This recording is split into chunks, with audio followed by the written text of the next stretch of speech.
is what it is, okay? I said, empty your mind. Be formless, shapeless, like water. Now you put water into a cup, it becomes the cup. You put water into a bottle, it becomes the bottle. You put it in a teapot, it becomes the teapot. Now water can flow, or it can crash. Be water, my friend.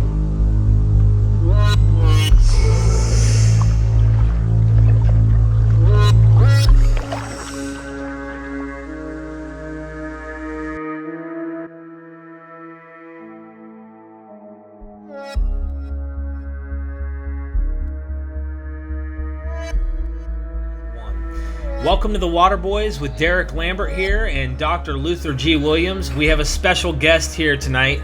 I'm really excited about this show. This is really, really interesting. I'm going to let you introduce him, but I will say he is an instructor in Kung Fu, in the arts of martial arts, which is interesting because I actually have a personal background in karate and taekwondo growing up. I did jiu-jitsu in high school. My father's a hand-to-hand combat trainer in the Green Beret and Special Forces, so we're familiar with that background, which is beautiful. And Luther, if you will take this and run with this, because this is going to be an interesting show. Well, I have to run with it, Derek, because I feel cheated. You know, I spent about 10 years in the Atlanta area going to school, and it was a place of great light pollution, and I never could see the stars clearly until some professor would invite me to dinner, and usually they'd live in the outlying areas, and then the stars came alive because there was no light pollution around, you know? And there's this song I used to listen to called "The Night the Lights Went Out in Georgia." And when I saw the Georgia sky, I knew at night what they were talking about. Well, our guest tonight is going to walk us through the night sky, and I'm so excited about it. He is David Warner Mathisen, the author of The Undying Stars. He's got a multi-volume series called Star Myths of the World and How to Interpret Them. Actually, he's the author of 8 books. Let's look at just a few of them. Astrotheology for Life, the Matheson Corollary, and his latest book is Ancient Myths, Ancient Wisdom. His YouTube channel is also called The Matheson Corollary. You can follow him on Facebook at The Matheson Corollary or The Undying Stars. He's got 2 Facebook sites. His Twitter account is David W. Matheson, and his website is starmythworld.com. Just run all that together, starmythworld.com. And there you'll find videos, book samples, podcasts, and a voluminous blog. So we are delighted to have with us David Warner Mathisen. David, welcome to the podcast. Thank you very much, Luther. It's great to be here. I'm looking forward to talking with you and Derek. So, I appreciate that intro. And can you see me okay? I'm trying to make sure that I'm on the screen. I'm trying to lean over. Are we all 3 on the screen together? Good. I think I see Derek and you, David, but it doesn't matter too much right now. So, hey, I'm just happy to that long as you're on the screen, I'm happy, man. I mean, your website is out of sight. Really, really great. One of the things that keeps popping up, you know, you go there, the images are fantastic from all around the world, and Derek can attest to that.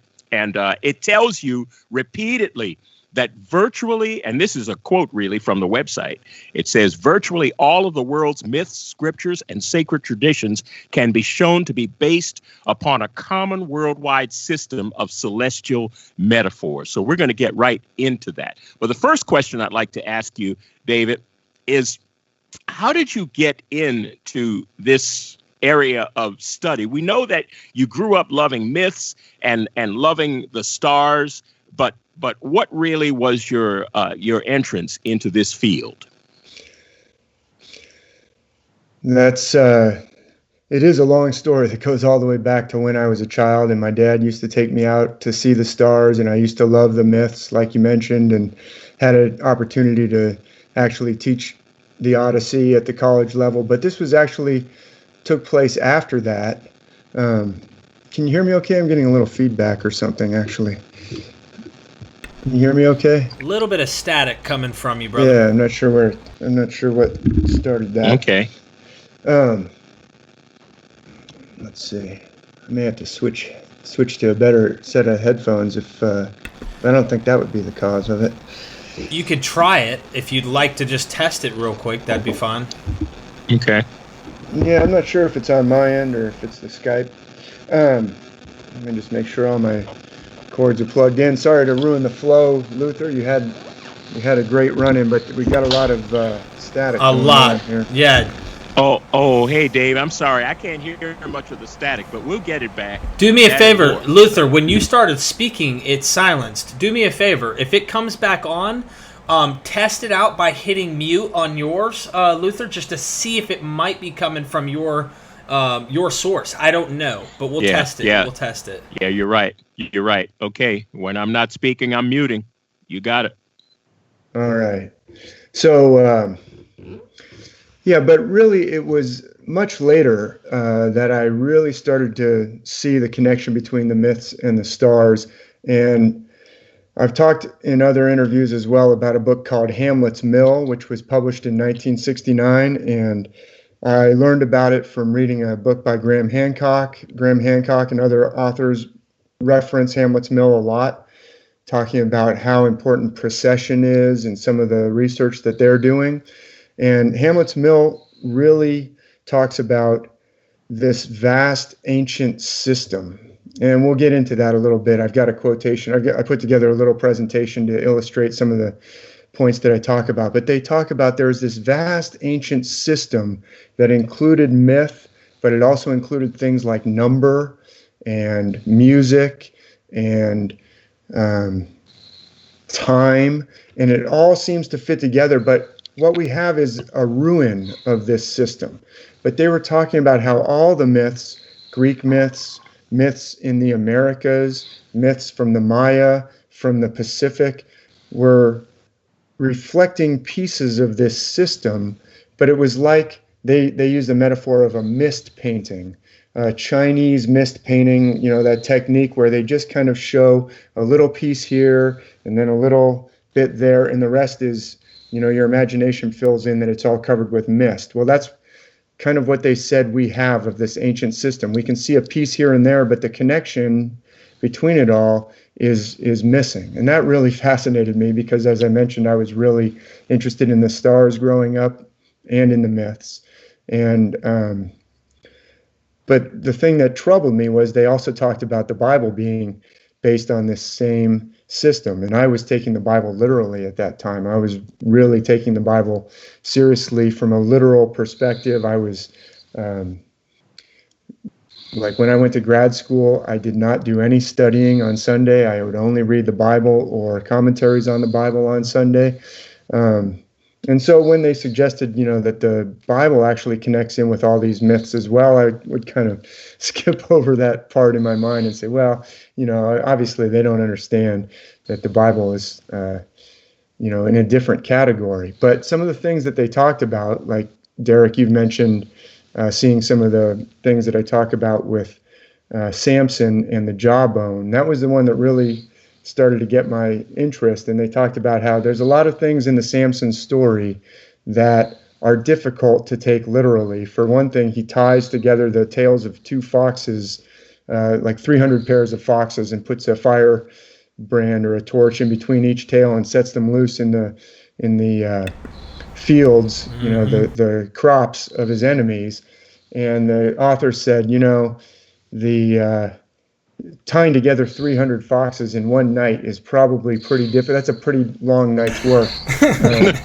And they actually said something like the whole tale of Samson stands out as a grand tissue of absurdities, is what they called it. And I was saying, that's pretty, I have to reconcile this. So, but the problem is, the more I look, the more of the system I started to see. And they started talking about some passages in Revelation, and I could clearly see how, because I'm very familiar with the stars, I could see how what they were talking about actually made sense in the text. So we'll get into some of that. But what I would say is I was not out looking for this. I was not out looking to quote unquote discredit the Bible.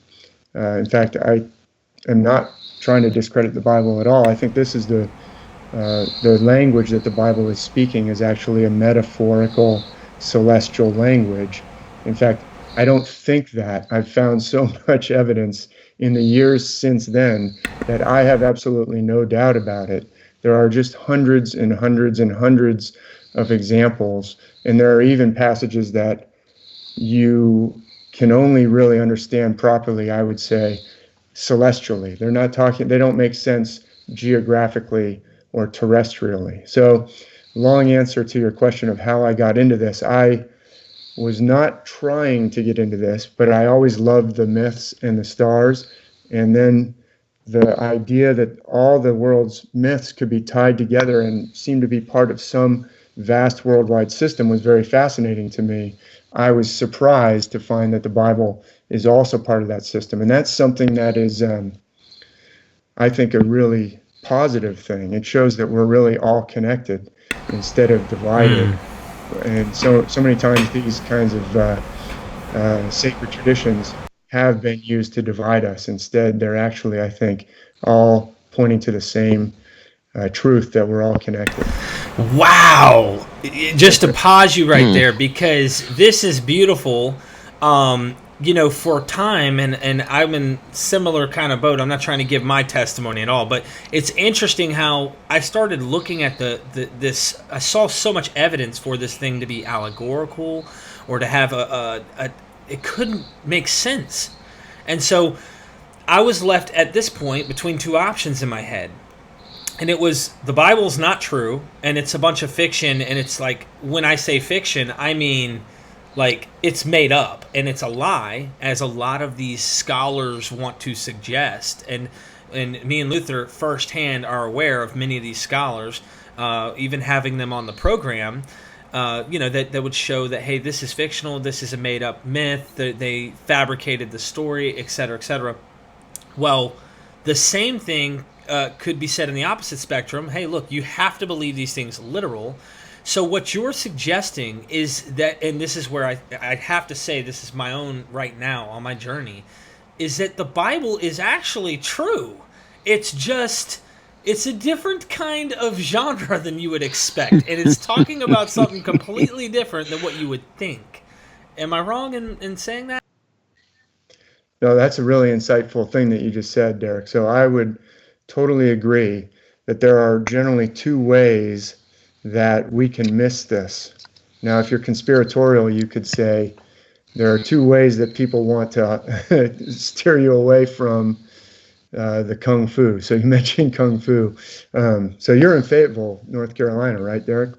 So that's that's where I actually started learning Kung Fu when I was 22 years old. Wow. So in Fayetteville. So my Sifu is still there. You can go visit him and take lessons if you want.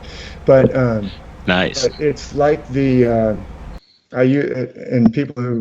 apologize to people who've watched lots of interviews if I use some of the same metaphors, but to me it is like the Karate Kid in the Mr. Miyagi, where he is teaching Daniel-san all these, and it's a very powerful scene that we all remember.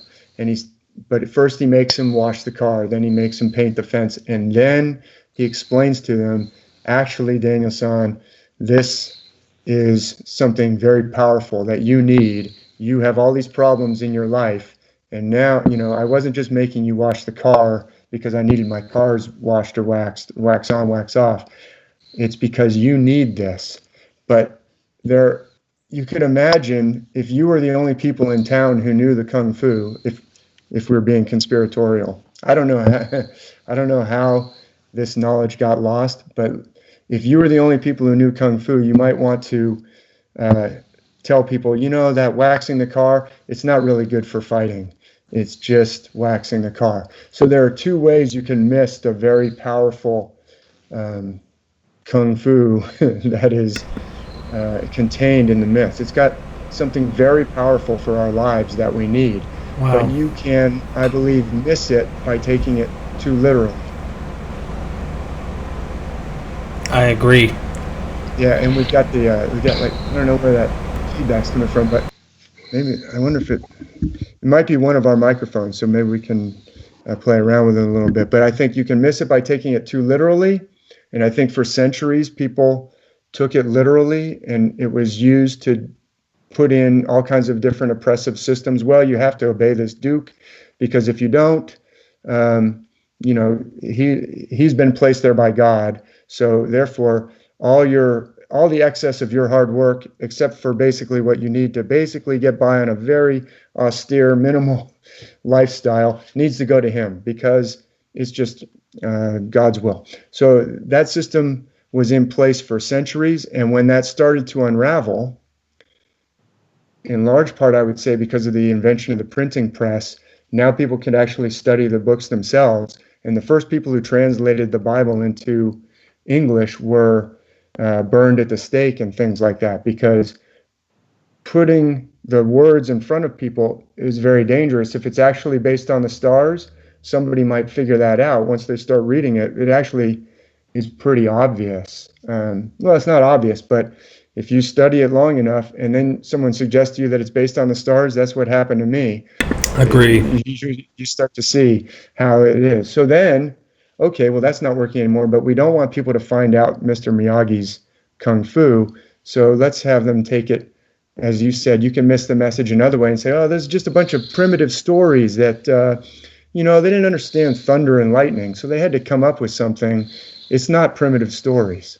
It is profound truths that are powerful and necessary and helpful, but you can miss it in a couple of different ways. And if you don't miss it one way, we can get you to miss it another way. Now, I'm not saying that necessarily there's a conspiracy, but there are two ways of missing the message. And I believe that the original intention, if you're trying to listen to a message that someone's giving to you, it's best to listen in the language that they're actually speaking. And I believe they're speaking an esoteric, metaphorical, celestial language, not a literal language. David, will you rescue for us this word myth, which is so central to what you're doing? Because in the minds of many of the listeners, and in my mind for a long time, a myth meant a lie. It meant something not worth our time and thought, something born of ignorance. But really, life is a myth, isn't it? I mean, life is full of comedy and drama and horror film and action adventure film, part documentary, part cartoon. So what is it about a myth that is worth paying attention to and that makes it as great or maybe even greater than history?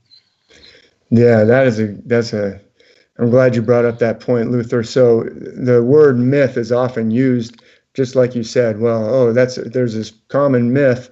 And okay, so we use it that way. But obviously what I'm talking about are these ancient traditions, these first instructions. I believe Peter Kingsley, I'll refer to him towards the end, is an author that actually a reader reached out to me and said, hey, have you read Peter Kingsley? And he says, every culture received these original instructions all around the world, and they are very ancient. And that's what I'm talking about. But they're in the form of stories. They're in the form of myth or sacred stories. Sometimes they're in scripture, meaning they're actually written down in ancient India. Obviously, the Bible is what we call scriptures because they're written. A lot of times they're passed down orally. But we wouldn't say, let's imagine, let's relate to the movie The Matrix, right? The Matrix is a cult classic. Everybody knows The Matrix. And there's Neo, and he has to wake up, and Morpheus has to give him the choice of the red pill or the blue pill. And when you walk out of the movie, nobody turns to each other and says, that is such a lie. I don't think Neo even lived in that city. I mean, we would say, your friend would say, dude, what's the matter with you? That was a fantastic movie. That movie was great. I learned so much from that movie. There was so much truth in that movie. And you said, yeah, but I don't think it's real. I don't think they really have those ships that go underwater in the sewer system or whatever. And your friend goes, it's just, and you go, it's just a myth. It's just a lie. And he says, but there's so much truth in it, right? So it's a myth is actually, in Luther, as you said at the end of your intro to this question, it's actually more precious.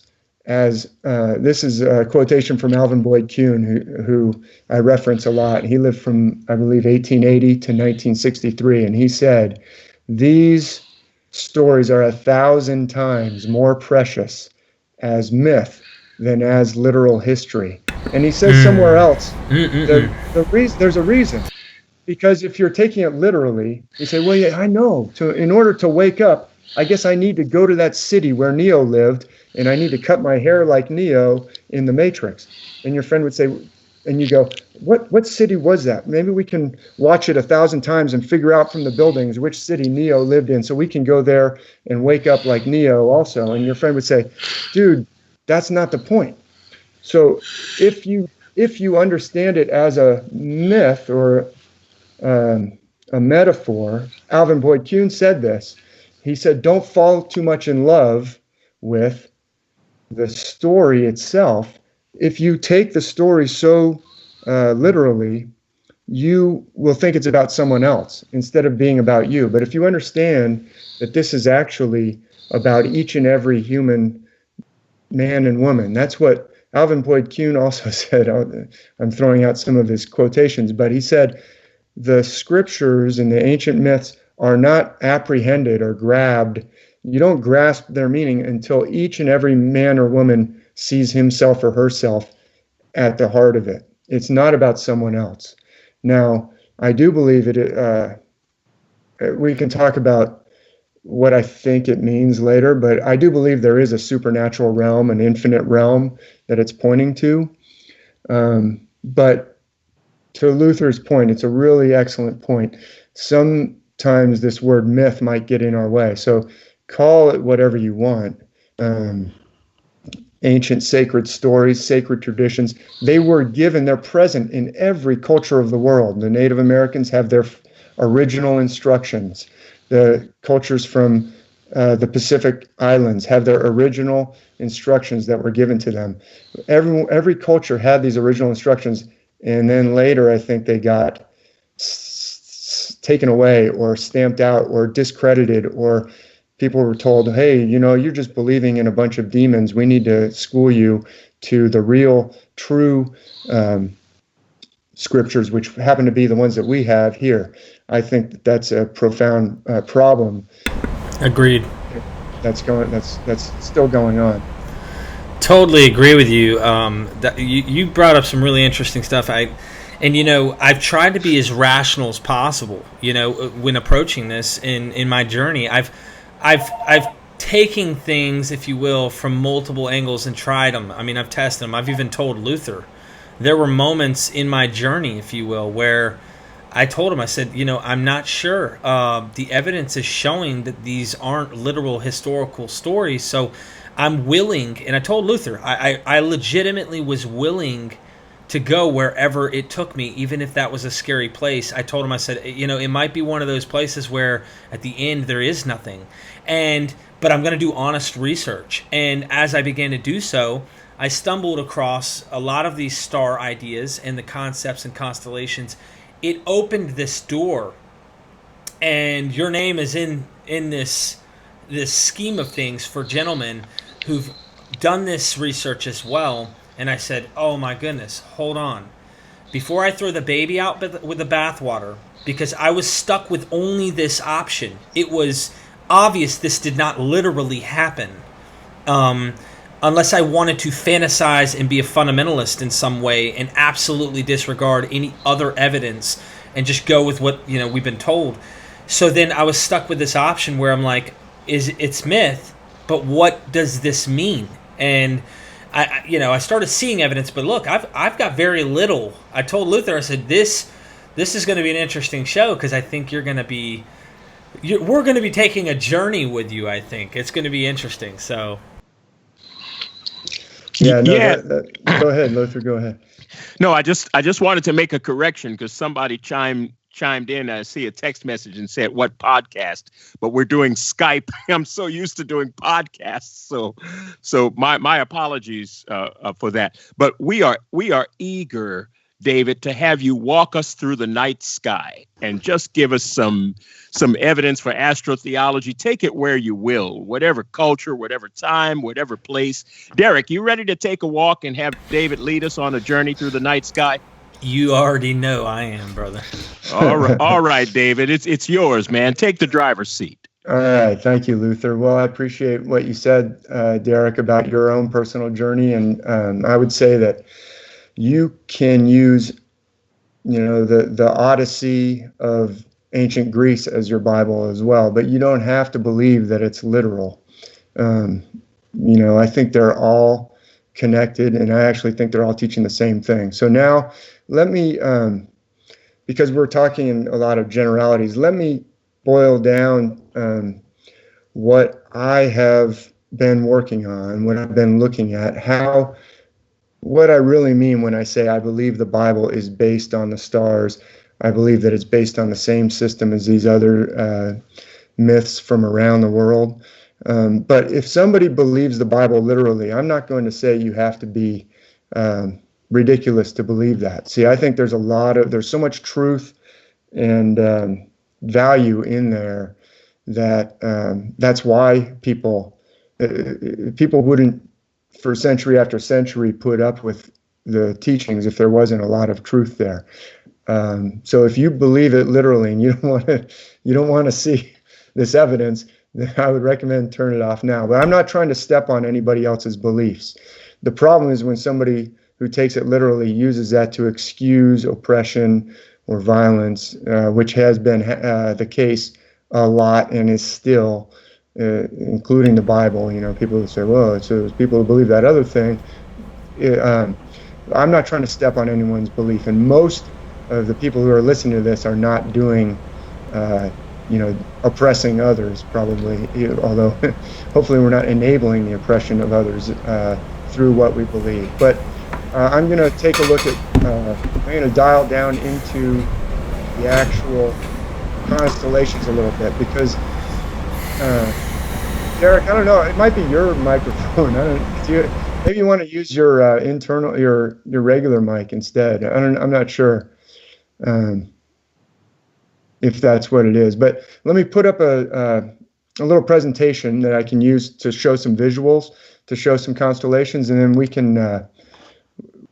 can go from there. So I'm going to share my screen, and I'll go to this one. Can you still see me okay? I can't see you guys now. Derek, thumbs up. Can you see my screen? I can see you as a small circle in the upper right-hand corner. But I can see your screen, yes. Okay, right on. So I'm trying to present. I've got here we go. I'm trying to make that full screen. So can you see that okay? Yeah, we got that. Star myths of the world. Right on. So I'm going to just zoom down into, I just wanted to give right up front, and we've already touched on this. I don't have a lot of words on this presentation. It's mostly pictures, but kind of 5 big points to zero people in. As I've already said, I am finding evidence that all the world's ancient myths and scriptures are based on esoteric celestial metaphor. We could talk about the definition of esoteric, but let's talk about the celestial metaphor. I believe it's the same system found worldwide, so they're all closely related. I do believe they're designed to convey profound truths. This isn't, quote unquote, like primitive groping of early humans after, trying to figure out why there's a solar eclipse or why there is a volcano. Some people would argue that's what this came from. I would say there's a lot of reasons to believe it started with profound spiritual understanding. You don't make the metaphor. You can't make the metaphor pointing to something higher if you don't already know where you're trying to point somebody. Mr. Miyagi had to know karate really, really well before he could say, I know, waxing the car would be a good way to teach this. So it's profound. It's not primitive, so to speak, quote unquote. And it's not about someone else, as I mentioned. This is a quotation from Alvin Boyd Kuhn, that it's not apprehended in its full force and applicability until every man and woman sees himself or herself to be the central figure. So I want to just show some of these constellations. And the part of the problem of when I'm trying to explain what I mean to somebody is we don't really have in general, if I ask somebody, could you please sketch out the stars of Sagittarius or the stars of Capricorn on this piece of paper here while we're sitting, over dinner? Hey, could you just sketch out the constellation Hercules for me? There's not probably 3 people in 1,000 that could do that. Maybe there's more than that. But the point is, we're never taught this in school. Most of us are not taught how to see the constellations. And then when we are, when we try, we're presented with pictures like this, which might be very poetic looking, but it's not very helpful. You're not actually going to see that projected in the sky. This is off of a planetarium app that I use, which is actually a great app, but I never use this artwork. And have you guys heard me talk about H.A. Rey before? Probably have. Yes. He's the author of the Curious George series that I listened to as a child. Awesome. So H.A. Rey, not just the author and creator of Curious George, along with his wife, Margaret. So he and she both created an illustrated Curious George, and that's what he's most well known for. But he also loved the stars. But he complained in this book that he wrote in 1953. He published a book called The Stars, A New Way to See Them. And he said, the stars are fantastic. I love the stars. They're ancient. Ancient cultures obviously place a lot of importance on the stars, but we are impoverished by not having a good way to visualize them. So when we go out in the night sky, we get frustrated. And he said, there's kind of 2 problems. It's kind of like what I said earlier to Derek's point. There's 2 ways you can not see the stars. One is you have these flowery diagrams or these artistic representations. That's no help. And then he said the other problem is, and I've inverted the colors just to make it a little more visual for people who are trying to watch on a screen. Everything that is like light colored here is the dark night sky, and all the little black dots are obviously the stars, but I've inverted it. But here's an example of outlines that you would find on Wikipedia or the standard way of outlining. These are no help either. So H.A. Rey complained in his book, he said, we've gone from either these super flowery paintings that you can't see in the sky to these ultra modern kind of sticks that don't tell you anything. And he said, I think there's a better way. And he proposed this other way to outline the stars. So this is a picture of some of the stars of, there should be a way for me to make a bigger pointer. I should have figured that out before the call. But maybe you can see my pointer here. This is Perseus here. This is Andromeda here. If you went out into the night sky and tried to find that, first of all, it'd be even hard to remember that random set of lines, but it doesn't look anything like what the names of the constellations are. So he proposed a different way. These are generally H.A. Rey outlines that I use. And as it turns out, H.A. Rey's outlines, either he was inspired by a supernatural, divine, or source, some unnatural source, or he was an inheritor of this ancient tradition, or he was just such a genius that the way he outlined them is the same way that the ancients outlined them. But I'm going to show you some evidence that the ancients also outlined the constellations this same way. It turns out that in order to see how the stars in the myths are related, using H.A. Rey's outlines are very helpful. And someone might say, well, that's ridiculous. He published it in 1953. Well, I will show you some Greek artwork from 500 BC, and there's others from even earlier that match right up with his outlines. But look at the difference here. Here's Perseus, and here's his outline of Perseus. That's the figure with the triangular hat. One arm is sticking way out. One arm is kind of curved there. Hey, Derek, I don't know if that's your mic. If you think you hear me, Derek? I can hear you now. My mic was muted. Okay. Yeah, is it muted now? Because now I don't hear it. I don't know if maybe there's something, maybe a wire crossed or something in the mic. But the point that I'm making here is that this outline of Perseus, you can find that in the night sky, and the distinctive aspects of this outline of Perseus line up with aspects in the myths. This is the outline of Andromeda. She's got her arms flung wide apart. This is actually usually envisioned as a chains around her wrist, because in the story of Perseus, he comes to rescue her. She's chained to a rock. This is Ares, the ram. Now I'll go back to you're not gonna. This is not very helpful for finding Andromeda right here. So these outlines are very important because they match right up with the myths. See how Perseus, I'm pointing here with this, I wish I could make my arrow a little bigger, but this foot is twisted. You see how he has a twisted foot? Mm-hmm. Yeah. Yeah. And he also has this hooked kind of hand. He looks like Captain Hook or something. Well, this hand, this hook, will show up in different ways. It'll be imagined in different ways in different myths, including in the Bible. Like in the Bible, when the first man and first woman are thrown out of the garden, there's an angel with a flaming sword that turns in all directions, who's placed at the east of Eden. The east is important because it's Perseus rising in the east with a sword turning in all directions. But in ancient Greece, this same sword, there's a comparison. So that's Perseus, in case you couldn't see my little pointer. That's Perseus, one as kind of the modern outline, one is how H.A. Ray. H.A. Ray, you can see why Perseus has this hooked sword, or a sword that turns in all directions, or sometimes it appears in all different ways in different myths and scriptures. He's got a twisted foot. That's important. There's a Bible story where a certain prophet twists his foot. We can talk about that. He's got an outstretched arm. It almost looks like he's waving a wand or stretching out with a wand or maybe a sword towards Andromeda. He's got a triangular hat. All those types of things will show up in myths.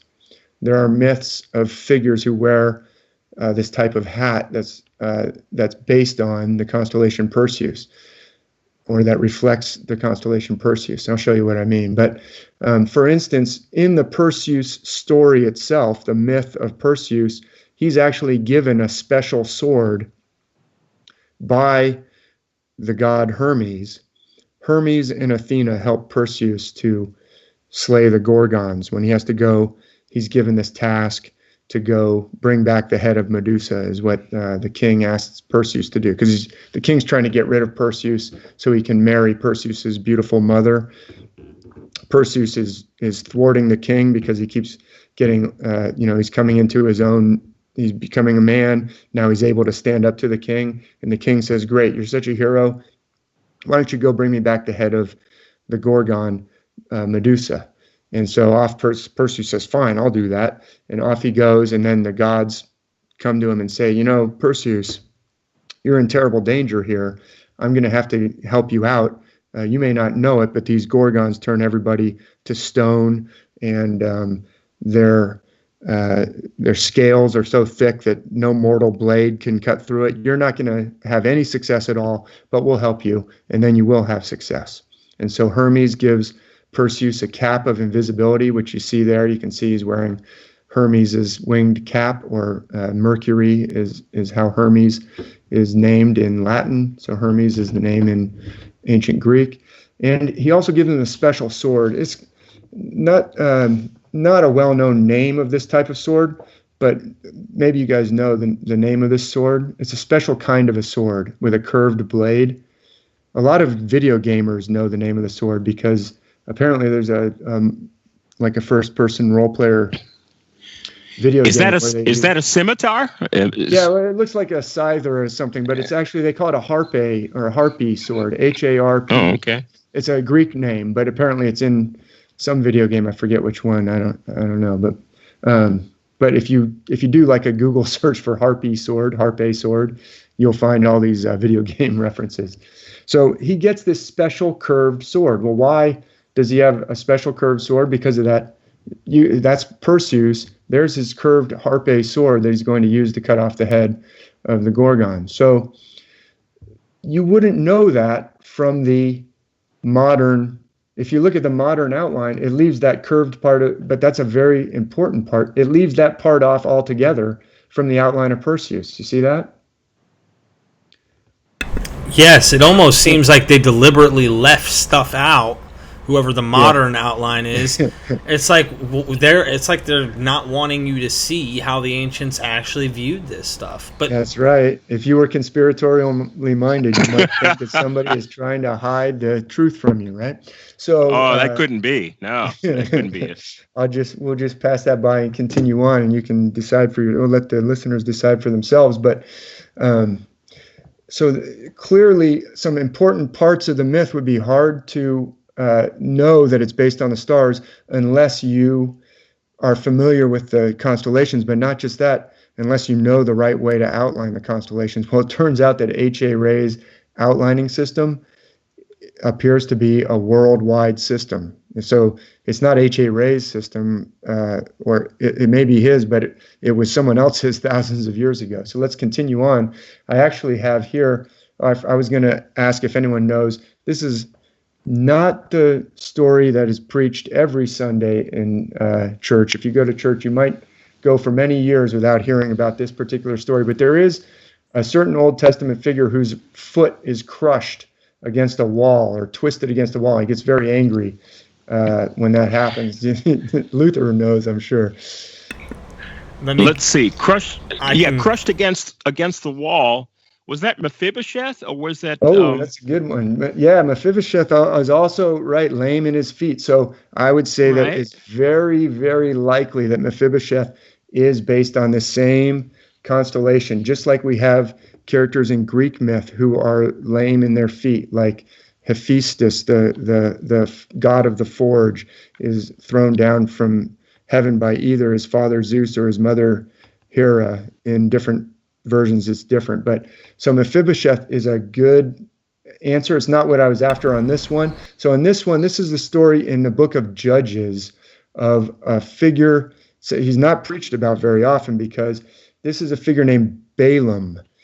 Balaam is Balaam. He's an Old Testament judge in the book of Judges who is asked to go. He's asked by a king to go curse the king's enemies. The king is getting ready to have a battle. He says, I need a prophet or a holy man to curse my enemies so that I will do well in this battle. And so Balaam gets on his donkey.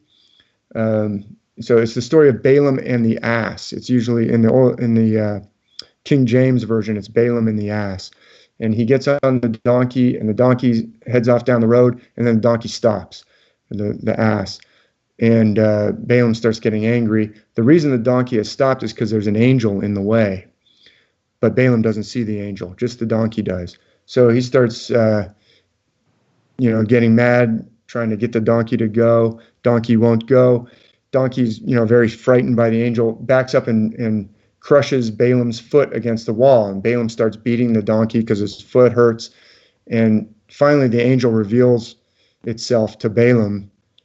And the donkey actually starts talking. That's another important part, probably why it's not preached about every Sunday. But the donkey says to Balaam, why are you beating me? I've served you all these years and you're beating me. And I'm just trying to help you out. There's an angel with a sword in front of us. And then the angel reveals to Balaam and says, stop beating that poor animal.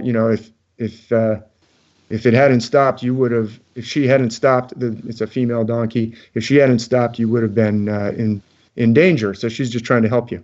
Well, that story is based, I would argue, on this very part of the sky where Perseus, that is the constellation whose foot gets twisted. He's often riding on a donkey. This is actually the constellation Taurus. Taurus down here is right underneath Perseus. So, the long horns of Taurus could be envisioned as the long ears of an ass or a donkey. And so, and the reason I know that that is a valid interpretation is because this same V shape in Taurus serves as the jawbone of the ass in the story of Samson. I won't go into the story of Samson, but the constellation Taurus could be an ass as well. So I believe that's Perseus right there is Balaam. There's his twisted foot, and the angel that's blocking his way in this case is actually Andromeda. Go ahead, Luther or Derek, whoever was. Oh, I just was going to ask you. I wrote something down just so I didn't forget. It sounds to me the crushed foot concept also could go right back to Genesis 3 with the idea of crushing the serpent's head. Is that tied into this same constellation, or is this a different?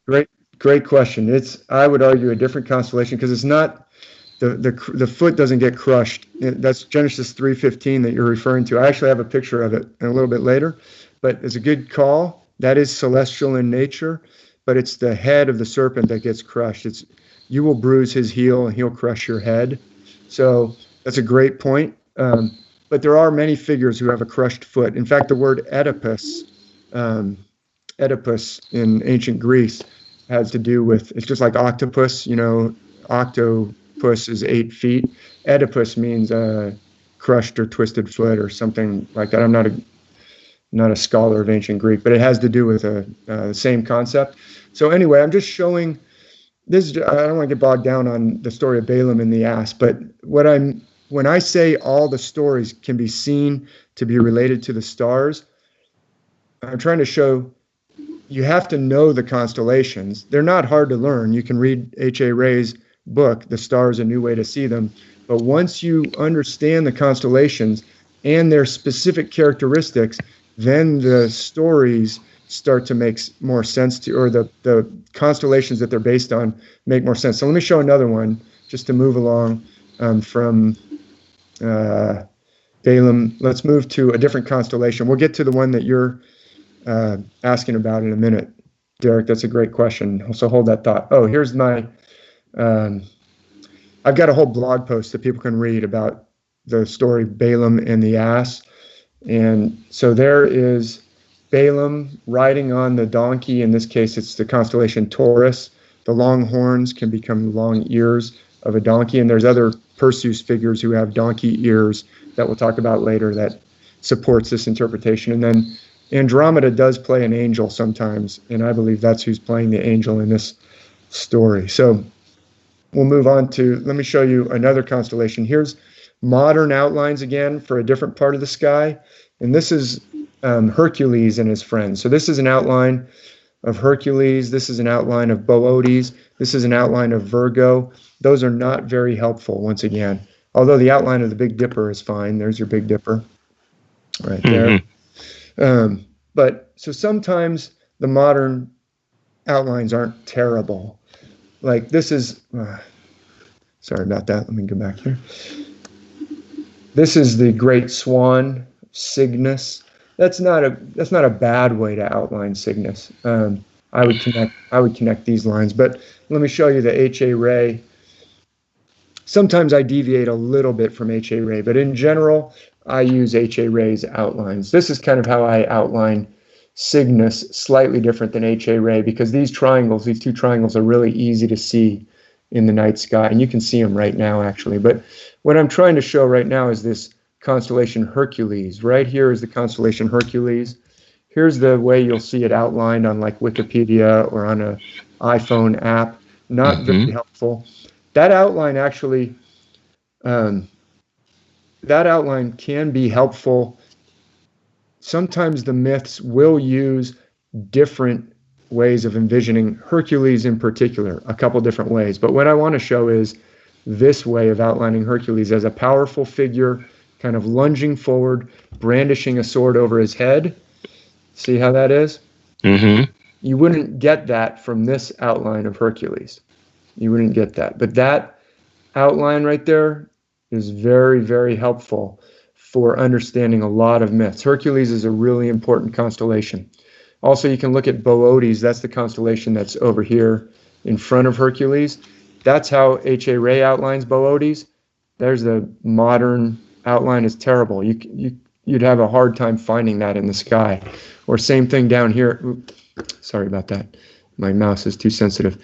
This outline of Virgo doesn't really help you see how Virgo is, a reclining virgin or maiden or beautiful woman.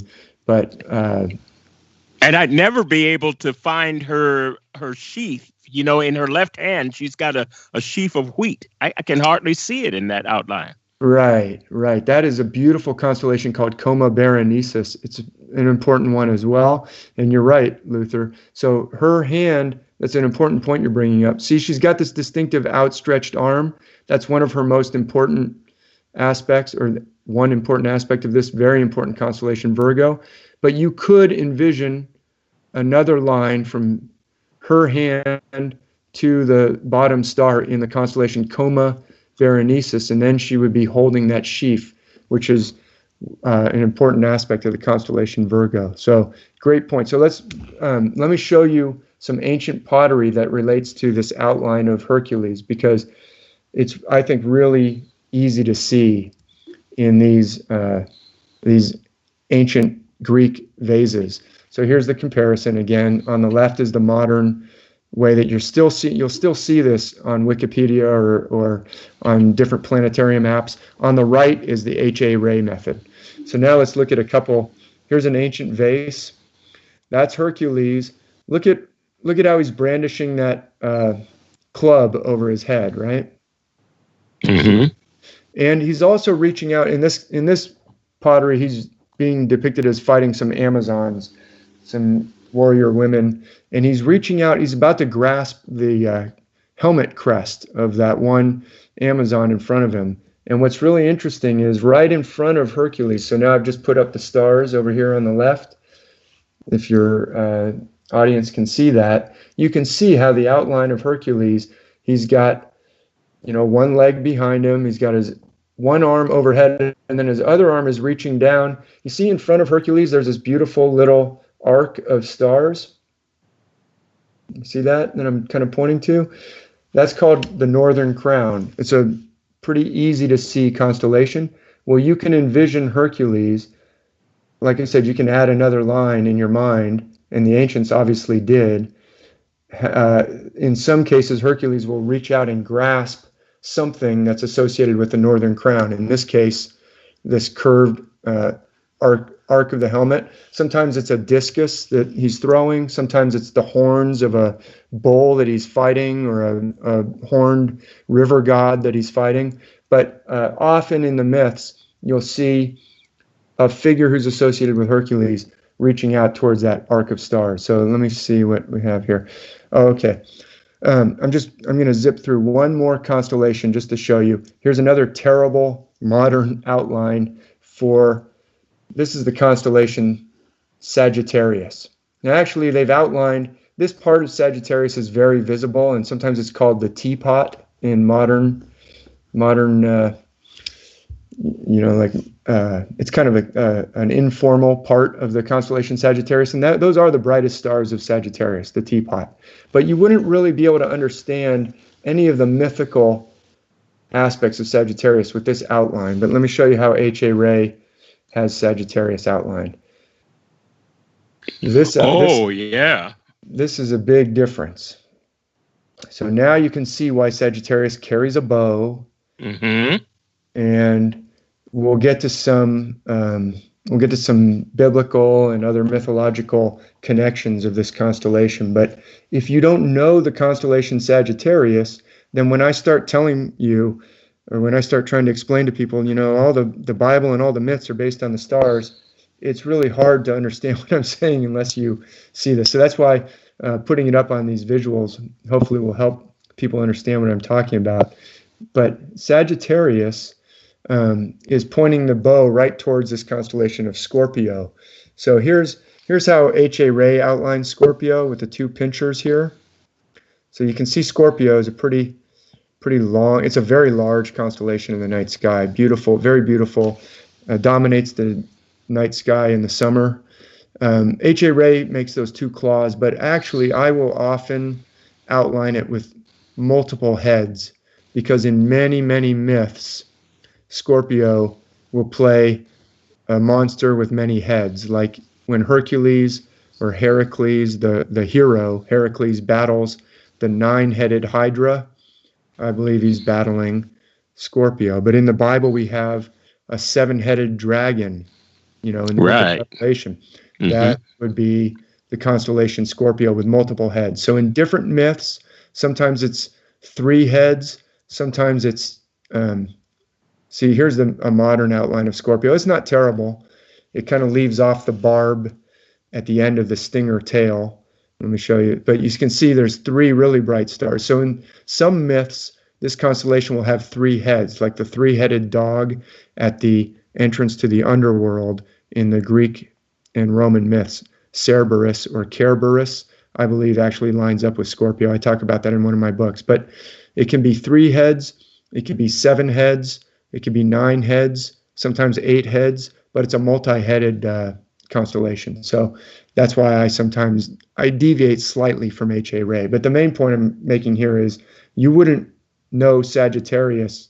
You wouldn't be able to see some of these mythical connections for Sagittarius that I'm going to show you in a minute if you don't outline it, if you're not able to imagine this outline.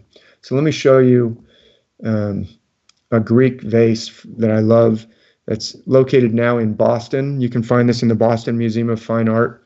This is the goddess Artemis. I think this is one of the best examples I can show of how the stars and the myths visually, how you can see that the system that H.A. Rey was proposing is actually very ancient. This is a 5th century BC vase, a bell crater. It has big handles on either side. I've been to see it in the Museum of Fine Art in Boston. I was really, really happy to get to see it in person. This is Artemis slaying the unfortunate youth Actaeon, who's being torn apart by his own hunting dogs. He accidentally stumbled. He was wandering around in the woods after a hard day of hunting. He was just kind of absent-mindedly relaxing, wandering around. He accidentally came to the grove where the goddess was bathing in a pool with being attended by her nymphs.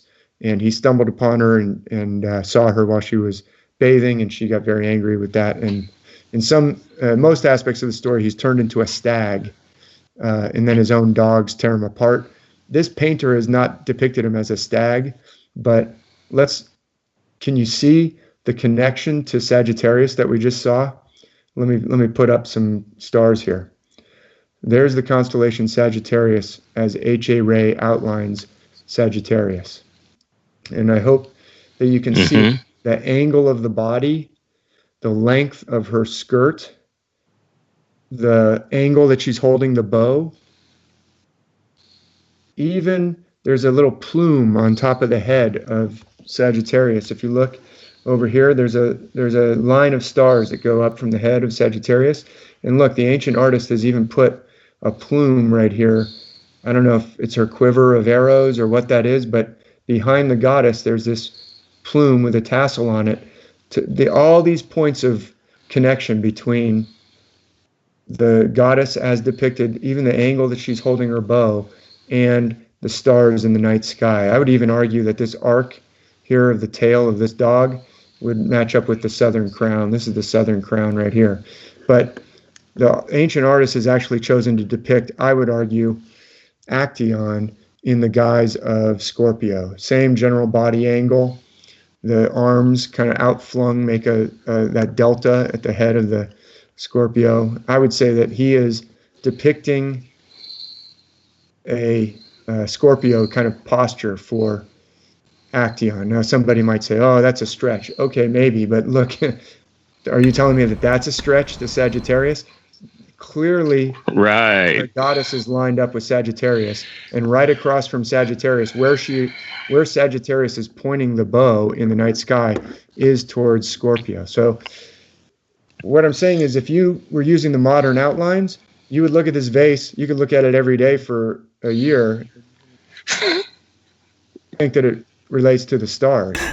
You see what I'm saying? Now, real quick, while we're on this here, is it... I hear a noise.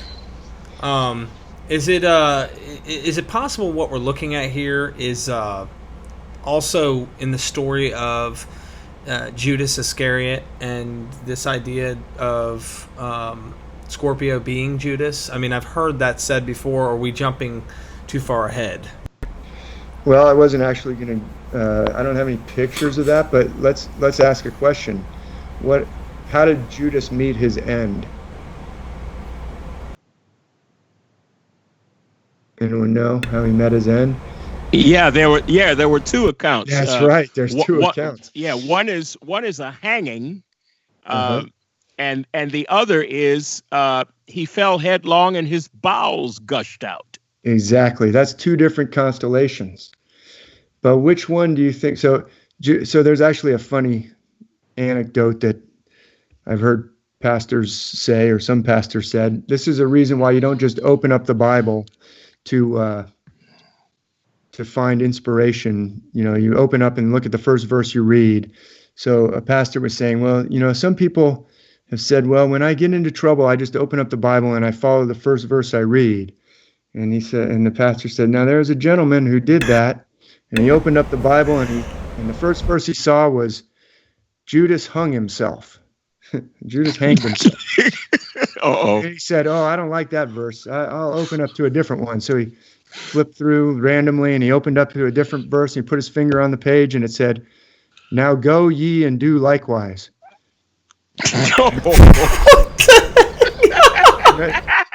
In other words, it was an anecdote that was told in church. One of the many years that I was going to church, of why you don't just randomly take verses out of context. Sorry. So that's good. But yeah. So as Luther correctly said, there's two different verses. One says Judas hanged himself. You see that little line right there? I'm pointing with my mouse over here to the constellation Sagittarius. Oh, okay.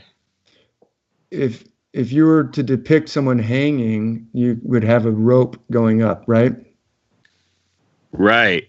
That's Judas hung himself. There's a different constellation where he falls forward and his bowels pour out. Well, I'll show you that constellation in a little bit. It wasn't something I was planning to get into, but so yes, sometimes these myths or sacred stories are very gruesome or even bizarre in some places. Some of the things that the Greek gods do, or some of the Egyptian gods, you might say, what? I just can't. I love myth, but the more I read it, I loved it as a child, but I realized they kind of cleaned up a lot of things. There's a lot in the myths, I would argue, are based on the stars that are teaching us profound things, but sometimes they'll be pretty violent or gruesome. So anyway, that I would argue is how you get to Judas hung himself or hanged himself. David, if you don't mind, real quick, I only brought that up because I just wanted to kind of like tell people, our audience, just to give an example. This thing is all over, and so you don't have to show any of these constellations if they're not in the scheme, but if you want to make comments about it, because I'm sure we're going to see enough evidence as it is, but there's so much. This thing, like you said, you could practically, if not every story, could be seen this way. I have not seen every story like this, but I'm learning as we go, so this is interesting. All right, I'm muting. Yeah, great. So I do have a book called Star Myths of the Bible, and it doesn't go into every single episode and character in the Bible, but it goes through a lot, and it turned out to be 766 pages. So there is so much evidence that the Bible is based on the stars, and that ties it to all the other myths, because as we can see here, the Greek myths are based on the stars. So we'll get to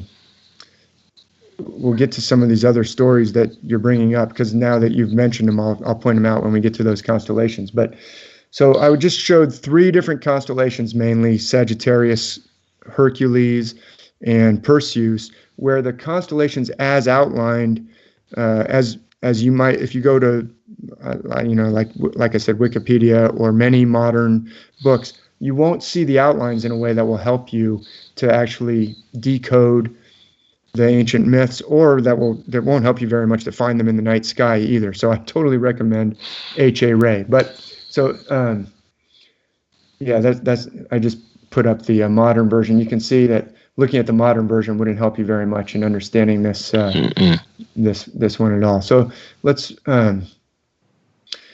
talk to a couple of those myths that or ancient sacred stories that you brought up. Derek mentioned the crushing of the head. So I actually did prepare a little discussion of that here. This is the passage in Genesis 3:15. It's sometimes called the proto-gospel because it's seen as, oh, this must be talking about Jesus as the seed of the woman. Actually, I would say that here's the virgin, Virgo. In this case, her offspring is Ophiuchus. So in some stories, you see how she's lying on her back with her feet elevated and apart. Often she's seen as being in the process of giving birth. That is how all babies come into the world, is their mothers have to push the baby out. In this constellation in the northern hemisphere goes across the sky on her back like that. So in the northern hemisphere, it looks like she is in the act of giving birth, and different constellations can be envisioned as the child. So in the Maui story, in one version of the Maui myth in the Pacific, he is thrown into the sea by his parents because they're so horrified that Maui is born with 8 heads. Well, I would argue that is Scorpio right here. He's thrown into the sea foam.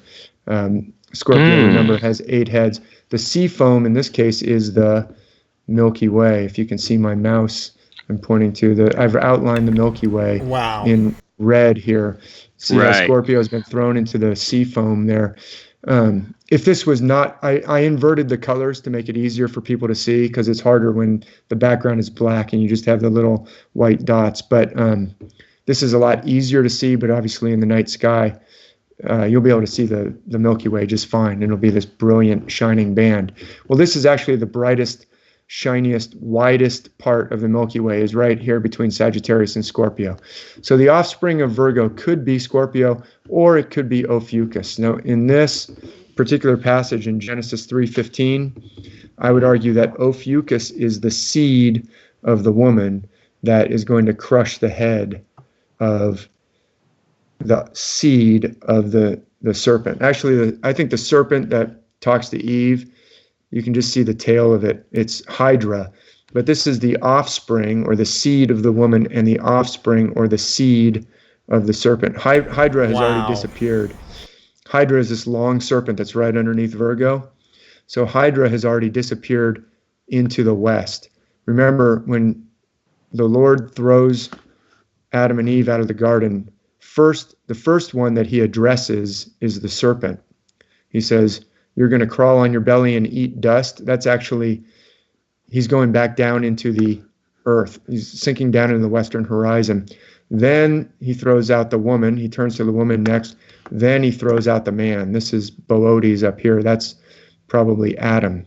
He came from the dust. He came from the eastern horizon, and into dust he's going to return in the western horizon. Then we'll get the angel with the flaming sword will come up in the east after they've been expelled from the garden. But so I went into a little tangent, but that I would say that's the seed of the serpent. Is Scorpio is the offspring that's being stepped on by the offspring of Virgo. But you can see that bruising his head, biting his heel. Hey, David, in Luke chapter 10, Jesus has 72, some manuscripts say 70 disciples, and he sends them out 2 by 2, and he says this, which always struck me as a clear picture of Ophiuchus. He says, behold, I give you power to tread on serpents and scorpions. And he mentions both of them, serpents and scorpions. And Jesus is giving that power to his disciples. Isn't it interesting that there's a transfer of legacy going on? And now the seed of the woman apparently is inherited by the disciples. What do you think of that? I think that's a great piece of analysis, Luther. I would definitely agree with you. I think Ophiuchus is an extremely important figure, and he does and Christ does match up with Ophiuchus in many, but not all stories. And I think that you're absolutely right. That quotation that I put up earlier about Alvin Boyd Kuhn saying, and these stories aren't really grasped or apprehended in their full force and power until we realize it's about us.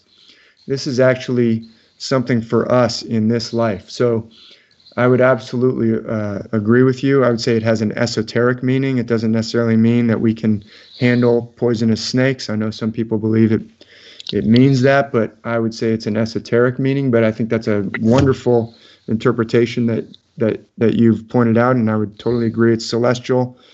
It's esoteric language based on celestial metaphor, and even the number 72 is a celestial number. It's a number that is found in sacred traditions around the world, and it has been argued, and I agree with this argument, that it relates to the precession of the equinoxes, and we can that's another long sidebar, but just that number 72 or 70 it's a celestial number. So this is, I would say, definitely a celestial passage. But anyway, wow. Dude. Hopefully that answers to your earlier question too, Derek, about this has to do with crushing. This is the Lord speaking to the serpent in this particular passage. That's why he says, I'll put enmity between thee and the woman, and between thy seed, Scorpio, and her seed, Ophiuchus. It shall bruise thy head, and thou shalt bruise his heel. Now, this was our dinner course meal, right? I think I'm full. I don't know if I can handle too much more of this meal. This is, hey, I know. So for our audience, this blue line is the horizon, correct? This is dealing with what you're seeing at the horizon, east to west, correct? Right. Yeah, I'm glad you brought that up. So this is, I was trying to move my mouse down to the bottom, but if you can see at the bottom there, this is a great free app that you can download to your laptop or your desktop, which is called Stellarium or Stellarium, Stellarium, Stellarium. And it's a planetarium app. So you can change your longitude and latitude. You can change your location. So this is the horizon as it appears where I have it dialed up, which happens to be in my longitude and latitude. 35 degrees north is where I am here in California. That's how far north I am in California, where I live. So that's where the horizon would be at the particular date and time that I dialed up to illustrate this to people. But the horizon will be in a different place at different times of the year and in different latitudes. But I'm glad you brought it up, because as I was trying to explain the story of Adam and Eve and the serpent, it doesn't matter where you are on the earth, the stars will cross the sky from east to west. They will rise in the east, they will set in the west, just like the sun does, because the earth is rotating towards the east. At least I believe it's rotating towards the east. Some people have argued with me on that, but I believe we're on a spherical earth that's rotating towards the east.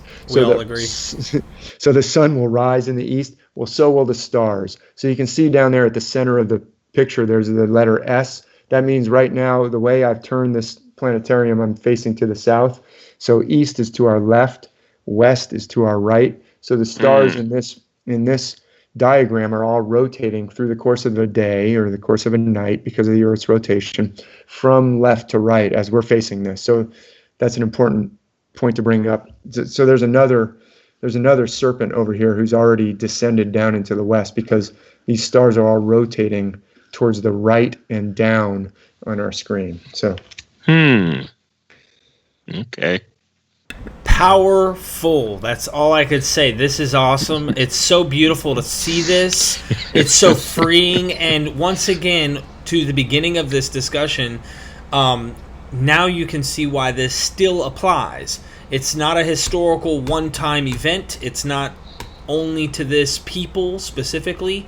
Don't get me wrong. You can, many peoples may have used these stories and applied them to their people, but this is why I was telling people there's a group of people who rightfully so point out that these myths or these stories are for Israel only. It's Israel's stories. But when you miss that these stories came from other peoples, and you can see how all of this stuff is borrowed, because it's all telling you the truth about the heavens and how it applies to the earth, then you can go, you know what, that's fine. I agree that the biblical stories are an Israel story, but you're missing the esoteric application of this stuff to yourself. You can read it in, like you said, the Greek myths. You can read it in, I'm sure that the Asian, myths that over in Asia and that part of the world, wherever you go, it's just culturally different. And there's minor details that vary and whatnot based off of that area or whatever they experience. But the same underlying principle of what you're talking about right here is true for everyone. And this is not to only specific people. Yeah, it is worldwide, Derek. So it's the same system worldwide. So even in the myths of ancient China and ancient Japan, like there's a story about the Lantern Festival in China that they celebrate every year, and it's about the Emperor of Heaven is angry with the people because they burned up a special bird that he loved. This beautiful bird was burned up by the people. It flew through the fire or something. Well, I believe see these two great birds in the Milky Way? That's the fire, the river of, it could be a river, it could be smoke, it could be fire. Anyway, there's lots of stories in the Kojiki of ancient Japan. They're based on the same system. So let me just show you one other biblical one here so this is Genesis. Let me jump all the way to the book of Revelation. Hey, David, while you're queuing that up, just to key in on what Derek said and what you said, it seems as if the variations in these stories are not really a problem because they're not meant to be uniform. This stuff would drive literalists like Irenaeus and Tertullian and the early church fathers who were anti-Gnostic. It would drive them crazy because they say, you guys are coming up with all these variations of stories. It has to be a uniform truth. It's got to be the same thing. But what we're seeing are variations on a theme. Is that right? Right. So if you take them literally, then you do have a problem. And I've been asked this problem. When I was a literalist, I had some trouble with, the question of, wait a minute, if the scripture says that Judas hanged himself, then how did he also fall down in a field and his bowels spewed out, right? And, I guess, it could be reconciled by saying, well, after he hanged himself, then the rope must have broken and then he fell. But it's, oh boy. And then his bowels spewed out, and it's right. Okay, that could be. But it's not a problem if it is esoteric, if it is understood as a metaphor. So one that I like to use is the story of Achilles. And Achilles is a famous hero in ancient Greece, is in the Iliad, and in many aspects of the myth, he is rendered invulnerable to being killed by mortal weapons because when he was a baby, his mother dangled him in either, I don't know if you guys know, but there's a couple variations, either in a fire or in the river Styx. Either it's a magic fire or in the river Styx, but she dangles him she had to hold him somewhere when she dangled him in the fire, so she held him by the heel, right? That's why we have an Achilles tendon. That's where Achilles was held by his heel. Well, we don't find any record of ancient Greeks having a big argument over, well, was it a river Styx or was it a fire? Well, I'm from the camp. I'm going to be an Achilles was dipped in the river sect, and I'm dead set against people who are of the Achilles was dipped in a fire denomination, because I don't think they saw it as a problem. There were different versions of all these different myths, and it was not seen as a problem because it was esoteric. It has a meaning, but it's not a literal meaning. And it's the same thing with the book of Revelation. I think gets taken in all kinds of literal ways that are not helpful. Like this passage that I've put up here, some people think this is about, helicopters in the apocalypse. It's going to happen, and it's describing helicopters. That they didn't know how to describe helicopters, so they described them as, I don't know, like horses with tails like scorpions. This is from Revelation 9, and it's the smoke that arose from the bottomless pit. And you can see there came out of the smoke locusts upon the earth, and unto them was given power, as the scorpions of the earth have power. And the shape of the locust was like unto horses, prepared unto battle. And some people take that as, it must be helicopters. And their faces were as the faces of men, and they had tails like scorpions, and stings in their tail. Look, if you're trying to take it literally, I'm not trying to actually, poke fun at people, because if they're trying to take it literally, they're trying to take it literally.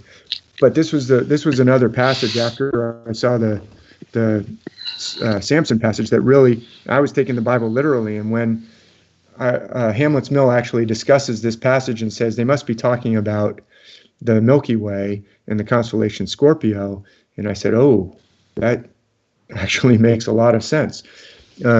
So if you look at this is the standard outline of Sagittarius. You can see that teapot right there. See the teapot outline, the teapot-like outline? That is actually very easy to see in the night sky. It's not terrible that they outline the teapot there. Now, this is more useful for seeing the myths, but the teapot could also be seen actually as a grasshopper.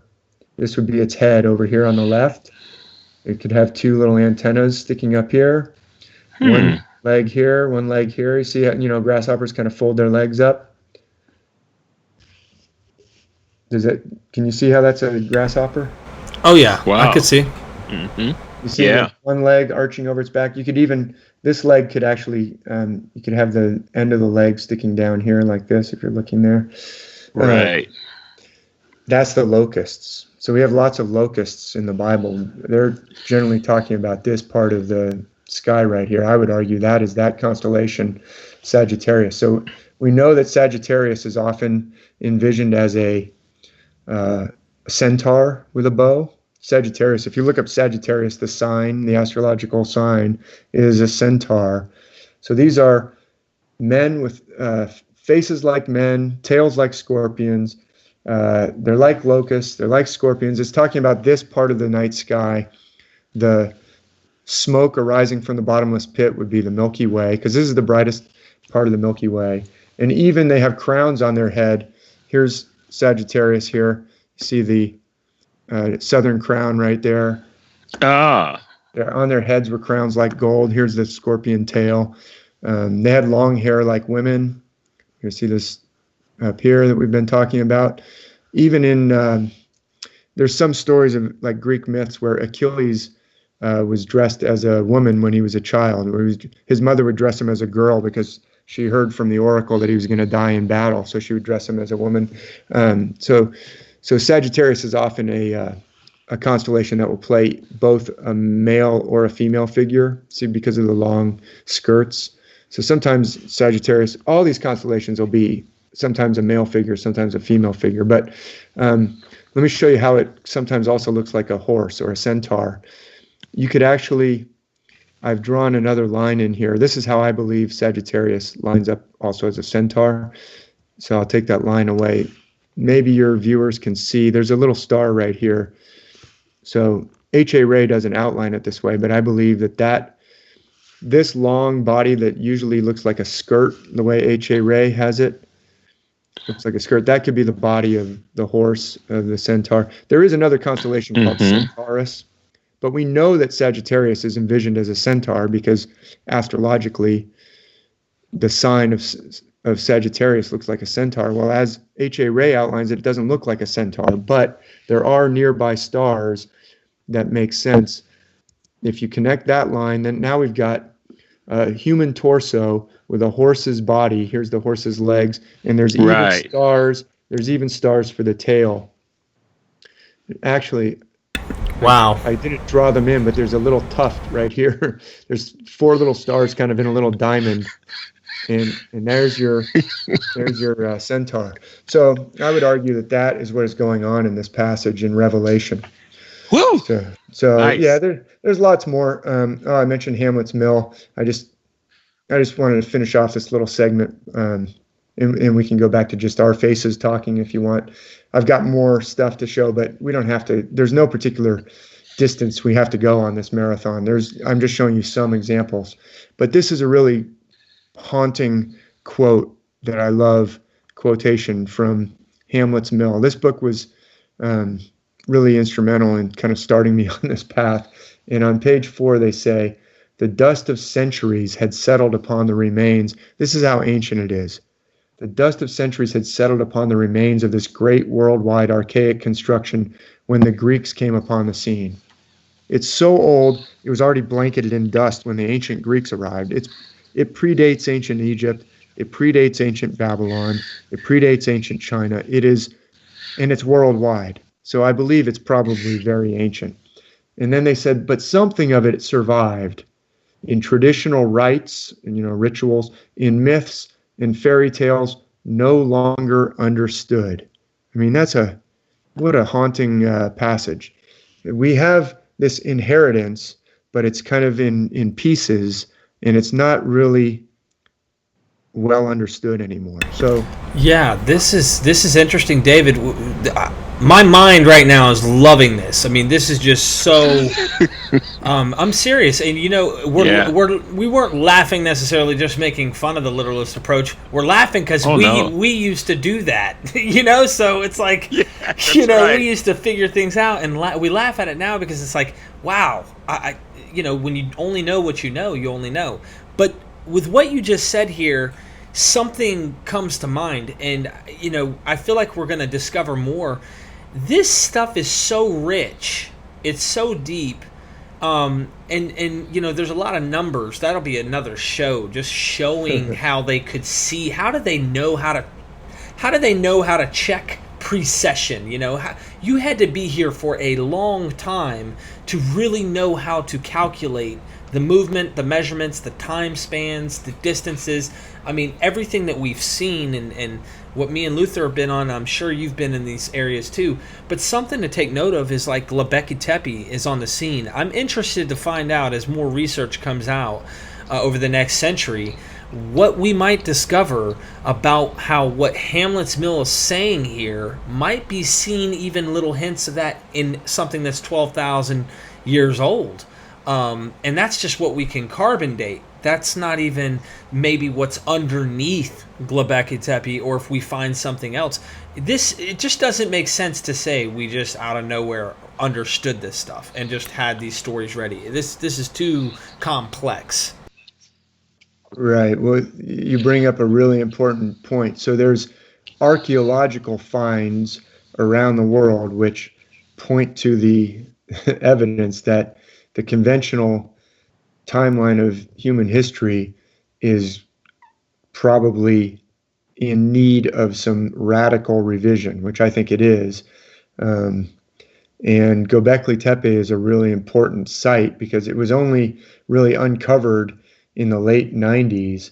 So this book was written in 1969, Hamlet's Mill, and authors like Graham Hancock, who referenced Hamlet's Mill, were writing in the early 90s saying, there's so much evidence around the world that there may have been something much more to our ancient history than we know.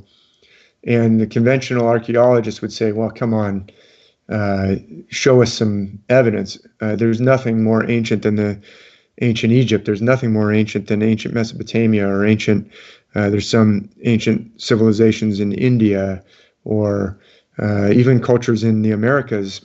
They're finding evidence that much more ancient than had been admitted before. But when Göbekli Tepe came out, as you said, it was buried in like 10,000 BC.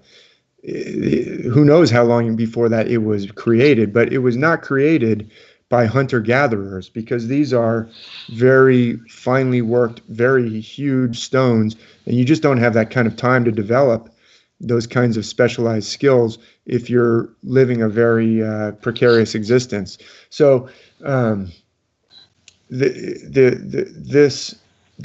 believe there was probably some very ancient culture. I don't know if it was a civilization or what it was, but it was very sophisticated, spiritually, very advanced, apparently had advanced astronomical knowledge, and then something happened to it, probably catastrophic.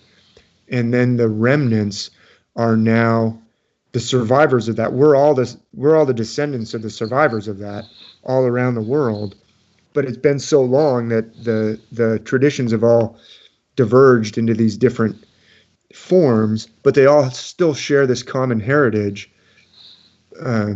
But putting all the pieces back together again is very difficult. So what I always like to say is I can point to the evidence that all the world's myths are based on the stars.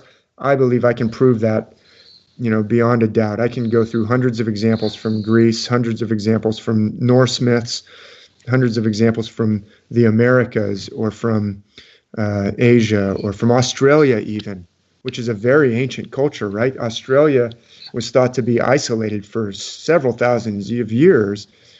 So it must, if this system is in use in Australia, which I believe it can be shown to be in use in their myths as well, then this must be very ancient indeed.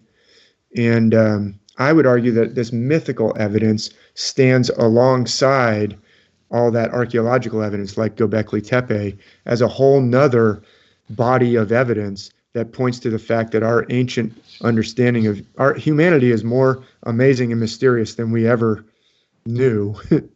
And I don't have all the answers figured out, but I can tell you that the mythical evidence is pretty overwhelming. Then we could argue about what it means, but I think it's almost undeniable that this system is in use worldwide.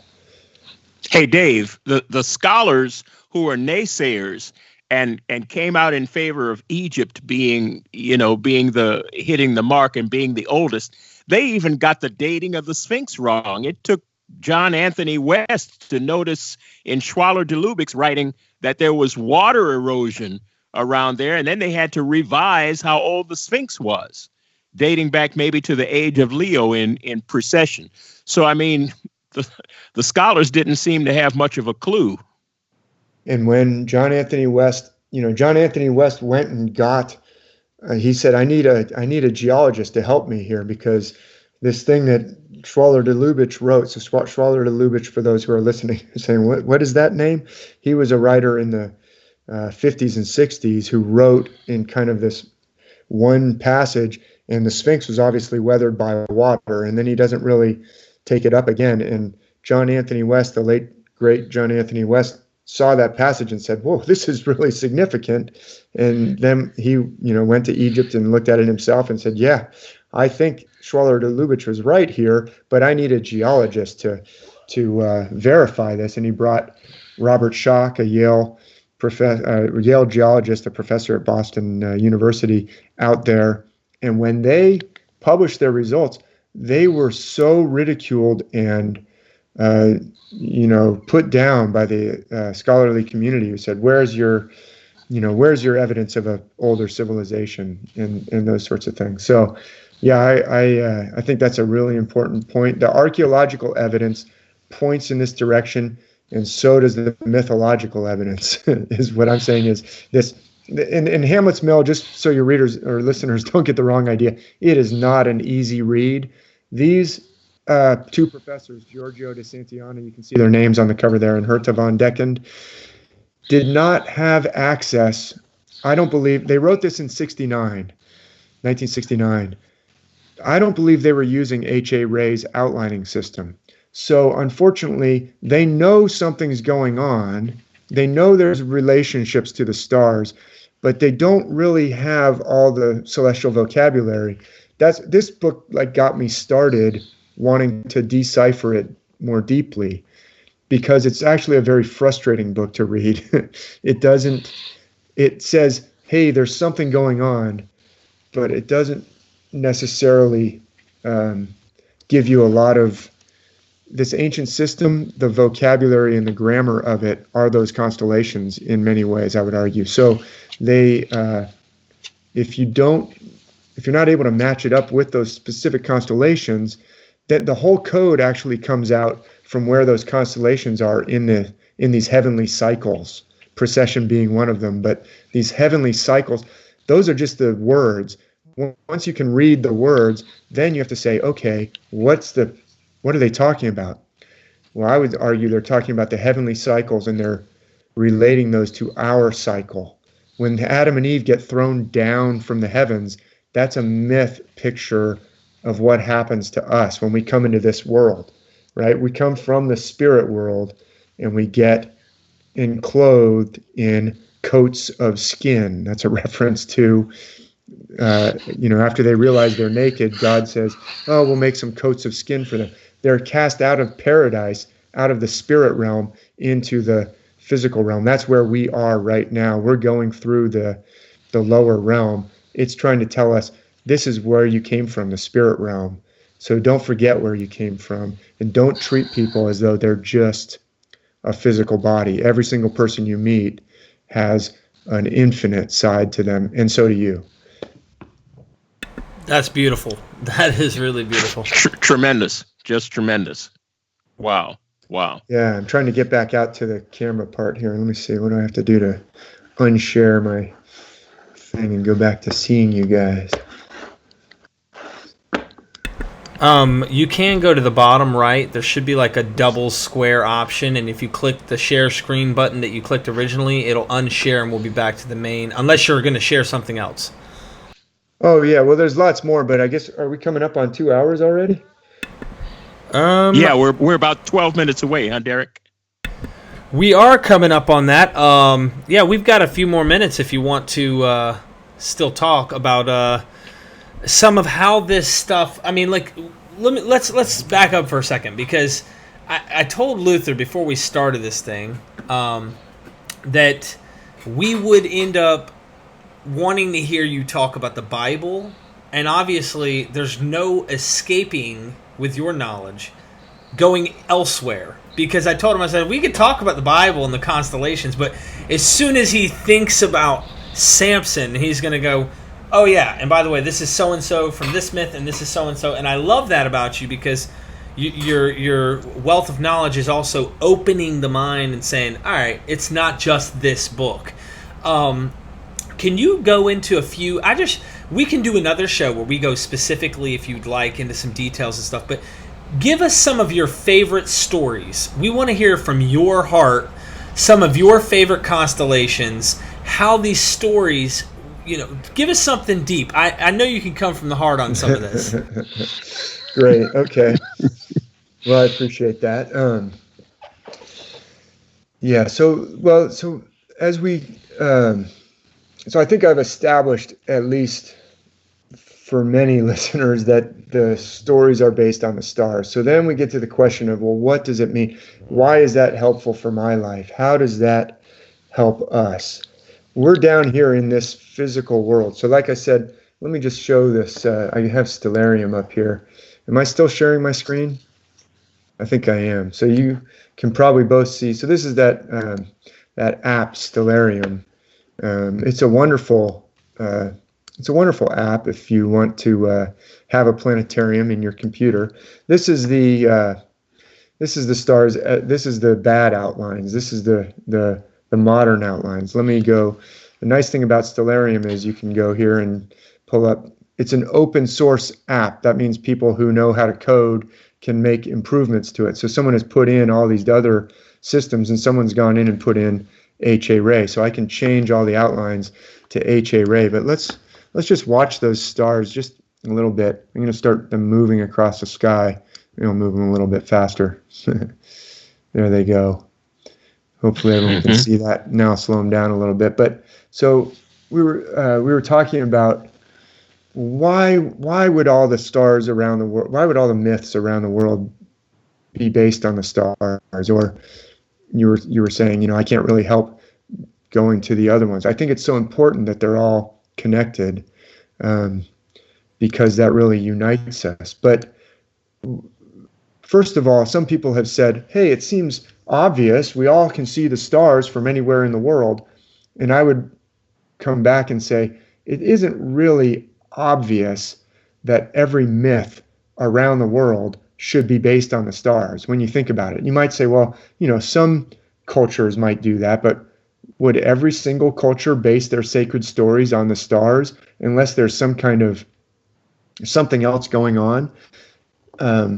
It's like, some cultures might be more attuned, but okay, if some people say, yes, they're all based on the stars, and that could have arisen incidentally or coincidentally without any connection, the specifics, I didn't get into too many of them, but I have in some videos and some of my writings, the specific parallels between the myths from cultures that are not supposed to be connected in any way. I mentioned briefly the Maui story.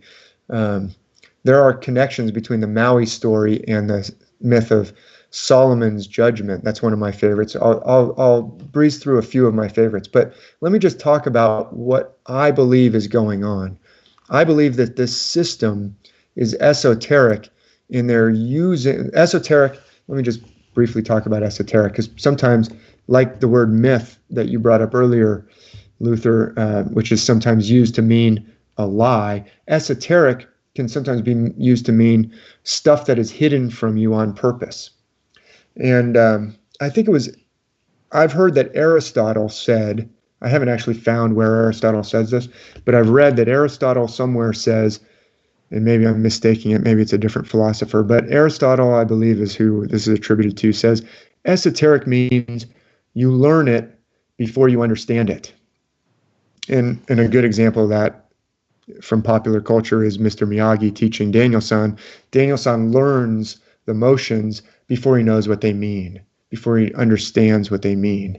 There are other examples that you could use, like the Montessori method. I've even made some videos about how Montessori teaches these advanced concepts, like it's a teaching method that was invented by Maria Montessori in the early 1900s, but it teaches advanced mathematical concepts like a polynomial using physical things. And then later the student learns what it is and says, oh, that's what it means. Well, I think that these ancient sages, whoever they were, these ancient wise men and women, or maybe they had inspiration from the gods or from some other realm, I don't know, but they are using these pictures to illustrate spiritual truths about the infinite realm. And when you think about it, what is better to represent the infinite realm, to picture, if we can't see this invisible realm, because it's invisible, it's infinite, it's the realm of the gods, how do we understand it? Well, it's like Daniel-san had to learn karate, but Mr. Miyagi had to give it to him with something that he could grasp first. So they're using the motions of these stars that rise up in the east and go down into the west to picture our cycles of the spirit realm, the infinite realm up there in the heavens descends down into the earth. If you look towards the right of the screen, you'll see that the stars are moving down from heaven out of the spirit realm down into the physical realm. They're being encased in earth and water. What were Adam and Eve made out of? Or Adam, at least, was made out of clay. Clay. The lower elements of earth and water. That's where the stars are, up in the realm of fire and spirit and air. And they're coming down they're either sinking into a horizon that's made out of earth, if you're looking somewhere and there's land, or if you're looking out into the Pacific Ocean to your west from California, you'll see them sink down into water. But they're sinking down into the lower elements of earth and water. That represents us. That represents the divine spark from the spirit realm being encased in a body of the lower elements, earth and water. That's what we're in right now. But it's telling us that's where you came from. You came from, and that's where you'll return to, and then maybe you'll come back down here again in another incarnation. I don't know. But So in Thessalonians, when it talks about a meeting in the air, that's kind of a reversal of the process. Now we're getting some of the heavenly elements in there, would you say? Yeah, and actually, yeah, there's even a snatching up, right? Which the Greek word is rapture, and there's actually specific constellations that I believe are snatched up that I talk about a little bit in some videos about the revelation. But yes, so we're not supposed to just wallow around down here in the mud. We're supposed to be elevating our spirit, right? We're supposed to be rising back up, elevating back up, and integrating, reintegrating ourselves with our spiritual nature. We're not supposed. We have two natures. We've got a physical nature, and we need to be getting in touch with our spiritual nature, our higher self. And so that's what I think a lot of these myths are teaching us. It's not just a fantasy, oh, my invisible friend. No, we actually do get messages from our higher self, like this. I think probably everybody's had that experience where you didn't know something and then you woke up the next morning and you knew it, or you got this intuition that you should do something and you're like, wow, I wonder where that came from. And we want to become more integrated with our higher self. So that's where I want to go in kind of the closing when you ask about some of my favorite myths. But what I'm trying to say is, this is the grand scheme, I think, is that it's esoteric. It's teaching us something, kind of like Mr. Miyagi is teaching Daniel-san about something we can't see, the invisible realm, but we can see the infinite realm in the infinite heavens. This is the serpent that I was talking about. This is the constellation Hydra, the serpent. It's this long serpent. That's the one that goes down and eats the dirt, gets cast out of heaven first. See him going down to eat the dust there? Can you see the head of the serpent? Yes. There he is. Going to eat the dirt. Yeah. So he's the first one. He's the first one that's cast out of the garden, the heavens, out of paradise. This is paradise up here. And he's cast out first. Then right behind him is the woman. That's Virgo right there. She's the one who reaches out her hand to take the fruit. See how she's reaching out her hand? You can see her outstretched arm. And then Boötes, I believe that's probably her husband right there above her, right there. There's actually some paintings that show Adam and Eve very much in the outline of Boötes and Virgo. But so let me minimize this again and go to, let me leave our listeners with a couple of my favorites. And the ones that I had set up for you do come from the Bible. Really, my favorite is the Odyssey. I love the Odyssey of Homer with Odysseus. But let me go back to that.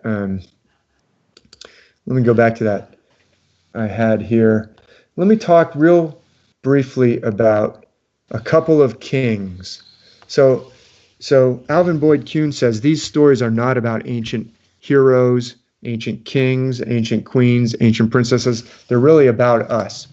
But they're showing us how we could be good and bad. They're giving us positive examples and negative examples, just like the movies do, right? This is actually a painting from the 1300s of King Solomon. Solomon is obviously the wisest. So he's going to be an example of how we're supposed to be, what we're supposed to be doing. And there's, I'm not in the presentation. Hold on, let me get to the presentation view. Here we go. So there's a passage in, I didn't write it down, but I believe it's 1 Kings chapter 3. Oh, it's probably 2 Kings, sorry. 2 Kings chapter 3, because of course 1 Kings is mostly David, his father. So Solomon is descended from David. He's a constellation, I would argue, but there is a passage where he is approached by God and God says, ask what you want. What do you want, Solomon? Ask anything.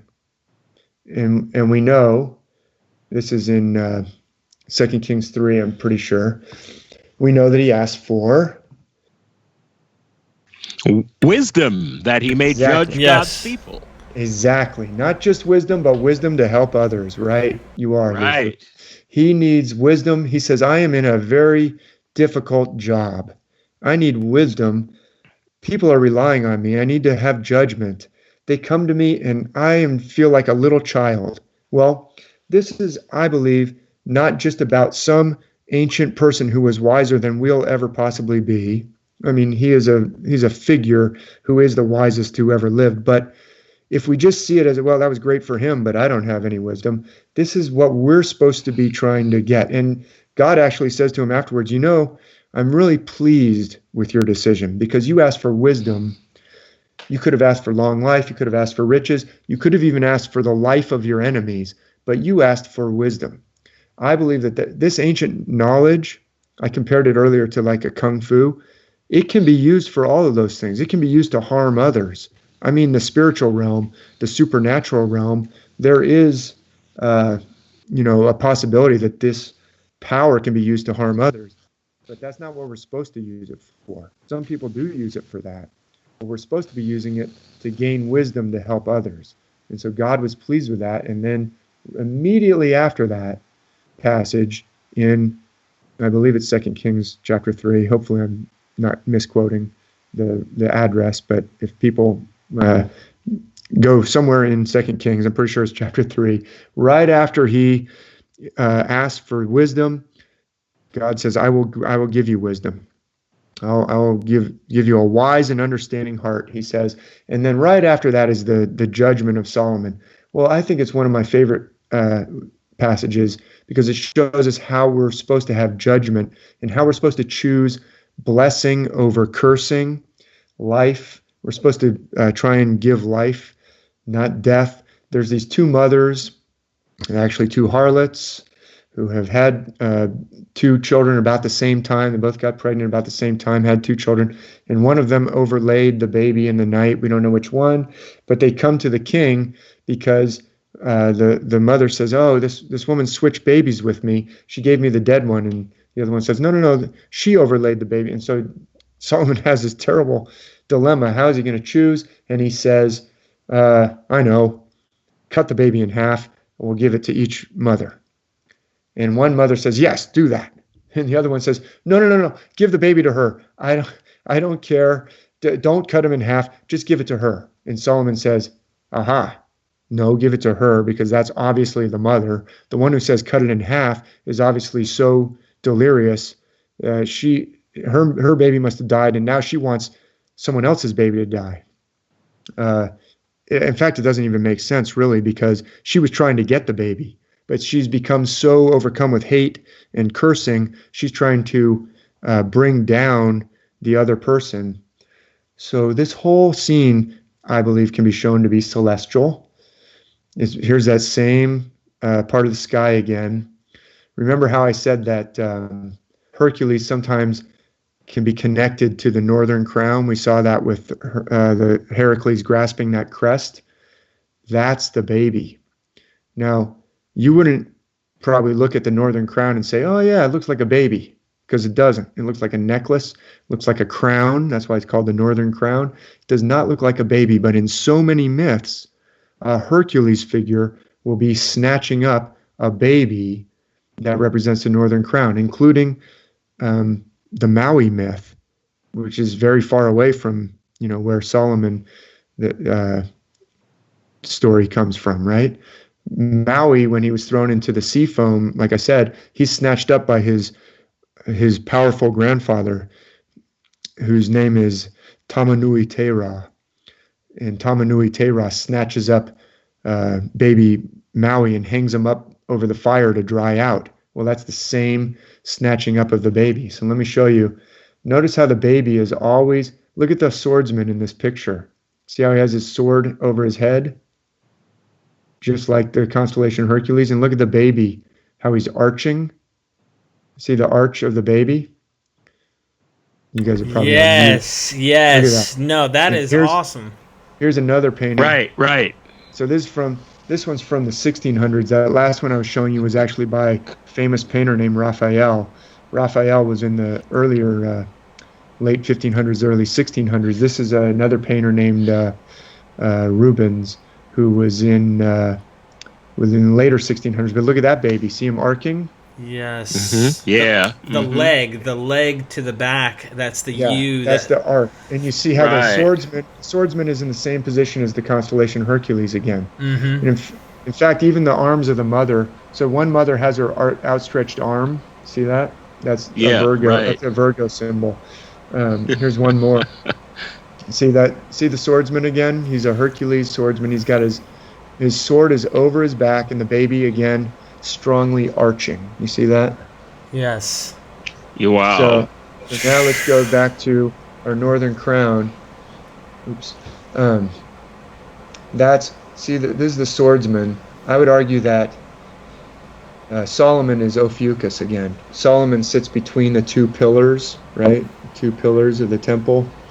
Solomon is very wise, and he is judging, but he's not the one who holds up the baby. When I was a child hearing this story, I always thought it was Solomon held the baby up with a sword, but you can see from the text that he's telling someone, hold up the baby. Okay?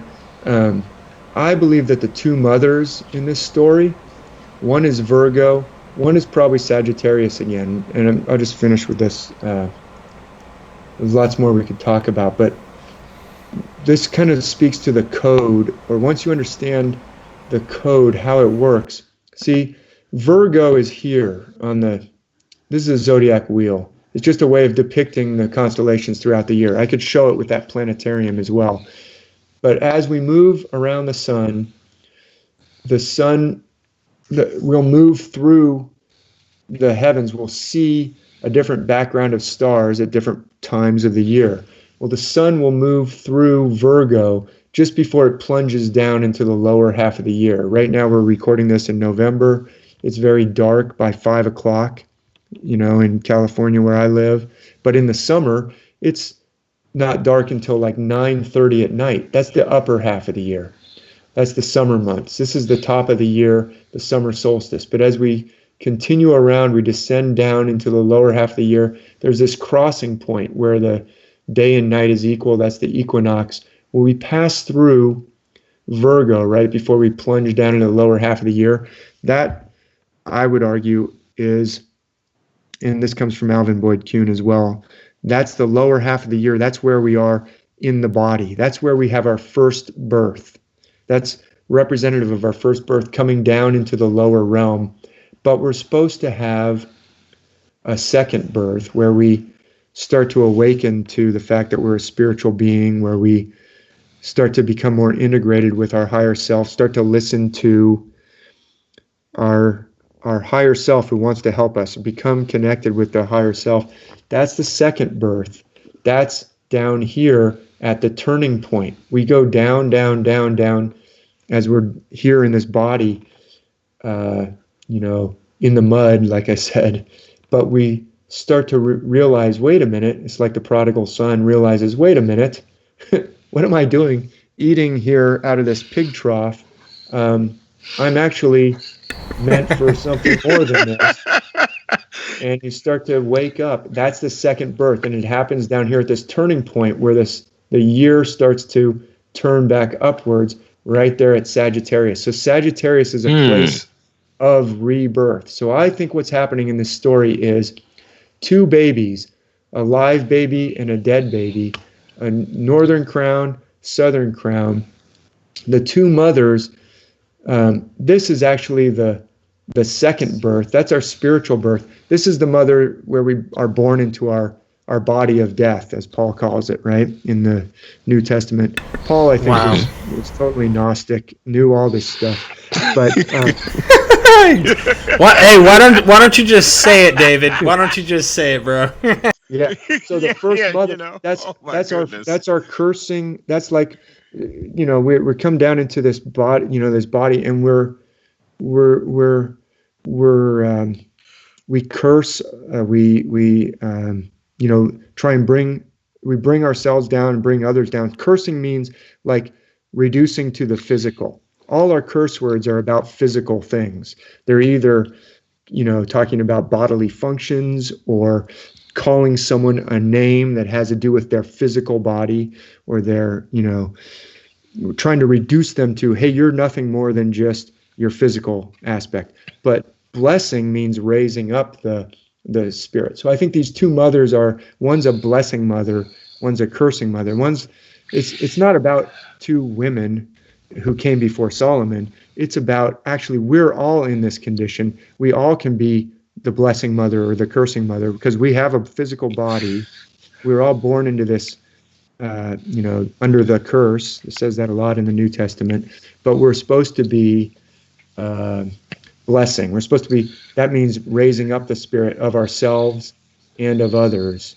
So, and I think it's really actually more than just, that is like a lifelong work, because it's very hard to do this. And it has to do with elevating and listening to that higher self. Disciplines like meditation and yoga and playing a musical instrument or doing martial arts can help us to do that. But we should be doing it in order to help others, to bless and not to curse. Those are some of the things that I think are tied up in this. So, there's lots more, but how's that for a story to end on? Never better. Never better. I'm totally blown away. How about you, Derek? He's probably got his mute button on. I'm trying to go back to the Skype. That was edifying. That was edifying. That was powerful. Let's put it like this. We have to do this again, brother. I'm not even kidding you. Like, I really, really, really think this would be great if you'd be willing, if you have the time. Of course, we'll try and schedule a proper time, but I would like to do a series with you in dealing with this and just going on into the stars. And because, when me and Luther came to this research, we came from a historical background. And I've had these talks with Luther recently, and, wherever the evidence goes, I'm going to go. It doesn't matter who. I don't care what man thinks. I'm going where it leads. And the historical evidence, looking at the biblical account, there's a movement called preterism, me and Luther are affiliated with, or very familiar with. We're definitely oddballs in this whole thing. But it's the concept that everything that is predicted in the New Testament had its fulfillment in the first century, or within time span of the Gospels. You can prove this by time statements and such. So for the longest time, we're scratching our heads going, well, this stuff already happened. All right, and we can't prove historically a lot of it, but like the destruction of the temple and stuff like that. Well, now that we've gotten so deep, we're way further than we were. We're seeing a cyclical situation. And yeah, it may have been fulfilled, at least the constellational and the age-related material, being that we're talking precession, it was fulfilled. But we're in a whole nother age. This thing never ends. And this is why it's so beautiful what you're bringing to the table, because the historical angle, if you take it in the logical conclusion for preterism, is it ends at 70 AD with the destruction of the temple. That is the end of the age. Jesus said, I'll be with you till the end of the age. And that's it. And oh, gosh, there's no more. But when you see that there's not only Jesus, there's Hercules, there's Serapis, Osiris.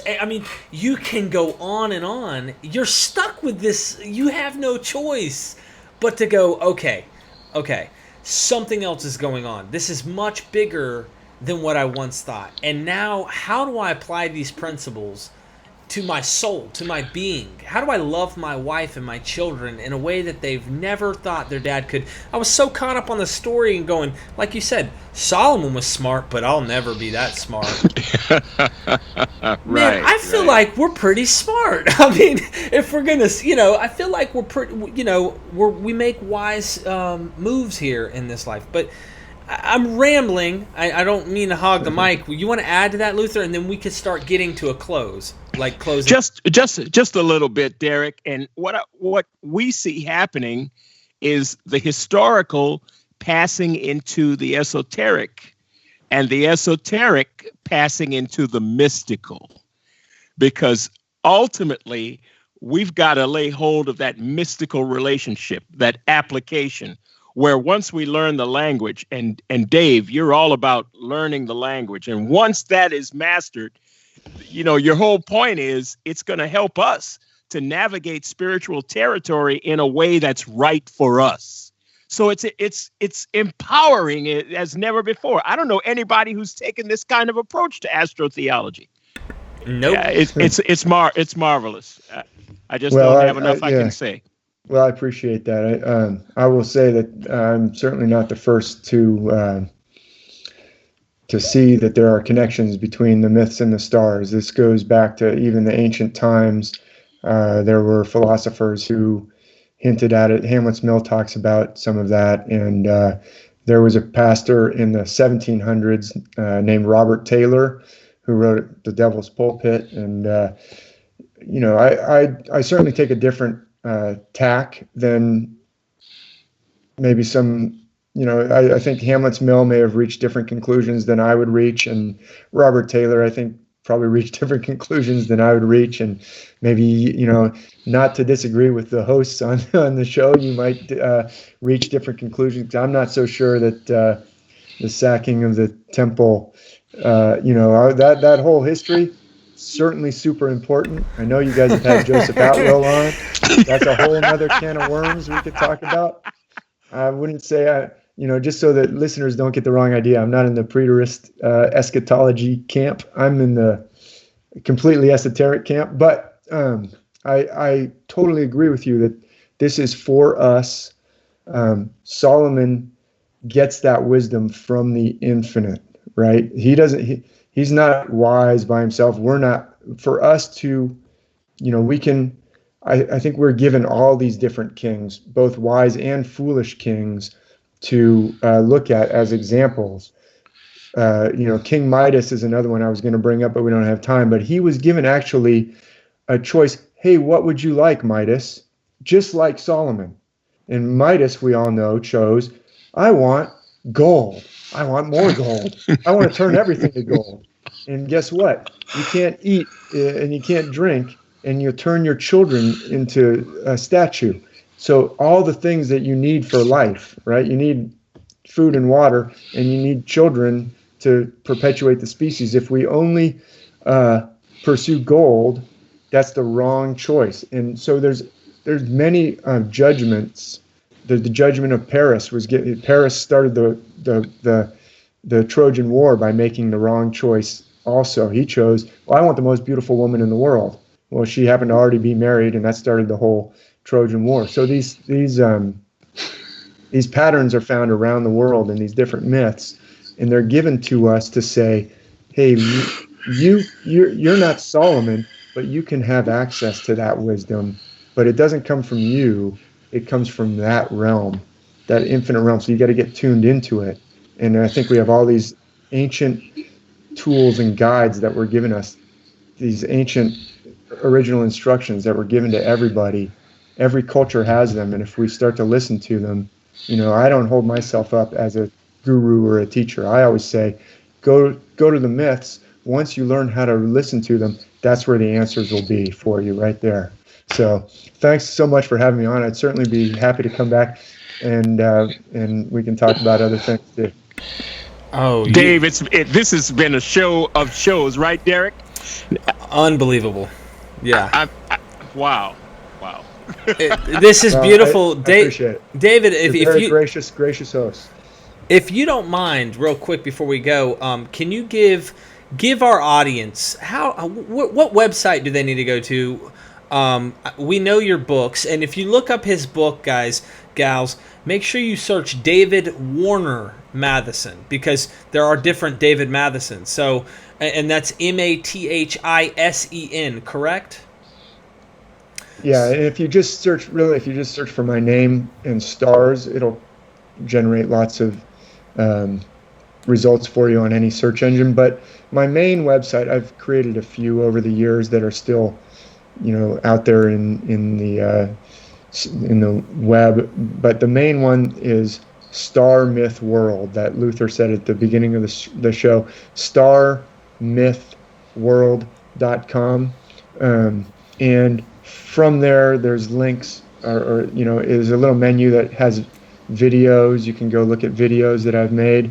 There's a podcast link where you can listen to other podcasts, and I'll put this one up there too when we're done. There's books, and you can see sample content from each of the books by going there. And there's the blog. And so the blog has over 1,000, it's almost, I think, up to 1,100 almost posts. So it's been going for many years, and you can see kind of the evolution of my thought. It's not always the same. Hopefully nobody's upset that my views have changed over the past 8 years that I've been writing the blog, because I've been learning more, and I'll continue to learn. So I mean, that shows honesty. That shows, that's what me and Luther have been doing. I mean, at the end of the day, let's call it like it is. This evidence might flip us on our head. I mean, you just never know where we might end up in a year or two from now in terms of what we think. I mean, you brought up some things at the end that I feel like is a to be continued cliffhanger, because I want to talk about the temple, and maybe we could go into maybe some ideas sometime. But yeah, The Undying Stars, check it out. That book touches on that whole story there. Undying Stars. That was 2014. Yeah, I wrote that one in 2014. It's a good one. So I just got a personal revelation, and we have 3 more hours for this show to continue. What do you know? I don't think my family would love me if I did that. Thank you. But thanks a lot, guys. I really appreciate it. Thank you. Please come back, please. Thank you, David, from the bottom of our hearts. You're terrific. My pleasure, Luther. Great to talk with you. You have a good one. Night, guys. Yes, sir. Good night. Luther. Yeah, Derek. So what do we do, brother? I mean, this is unbelievable. This is great. I'm glad we had David Matheson on the show. Ladies and gentlemen, you see where this is going. If you just get the slightest glimpse, this is the material that we're trying to bring out there. We want people to see how this is life-changing. We don't always agree with everything our guests bring on. In fact, sometimes we'll disagree a lot, but they always bring nuggets. They always bring something to think about, and it's always good for us to think these things out. Me and Luther are on this adventure together, on this journey we call life. We met each other under amazing circumstances through research and a passion for truth, and we want this show to go on. But just like your bills at home, you got lights you got to pay for. You have things you have to pay for. And if you're able to help with any financial helps in any way, shape, or form, we're going to leave our links to our PayPal links down in the description. We'll have one for the show in general, one for Luther if you want to help Luther contribute to his personal help, and mine too. Also, he has a Patreon account. We want you guys to maybe help out, and that way you can see Luther's information. Luther's going to be putting forth articles. He's going to be writing on these topics and a variety of others, because we're just talking about myths.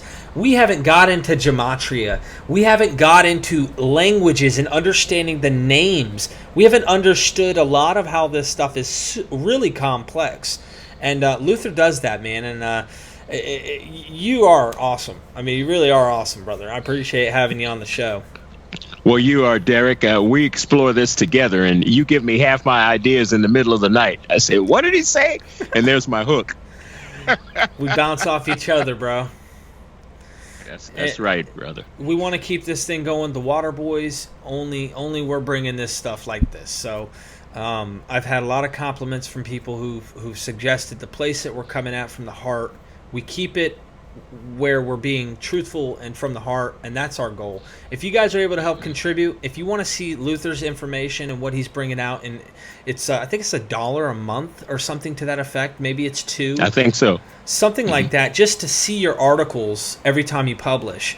Check out David Matheson stuff. Check out Luther stuff. Obviously, you know me. I'm just wanting to host the show, and I go to work. And who knows, something might come of this in the future. But help us out if you can, if you're able. If you're not able, please focus on what is most important, and that's your family and what you have in front of you. But if you're able to help us out, we're trying to better this thing and put this thing on the map, because we think that this information is probably the most valuable information pertaining to researching ancient societies and how that affects our history of who we are, what we come from, who our ancestors were, what they thought. And that's me rambling there, Luther. You got anything else you'd like to add? Oh no, it's time to sign off, Derek. I think it's all been said. We just got to have more great guests, world-class guests like David Warner Mathisen on again. Can't wait till the next show. Yes, I can't wait either, brother. Well, thanks, y'all, for checking out The Water Boys. Dr. Luther G. Williams and Derek Lambert signing off.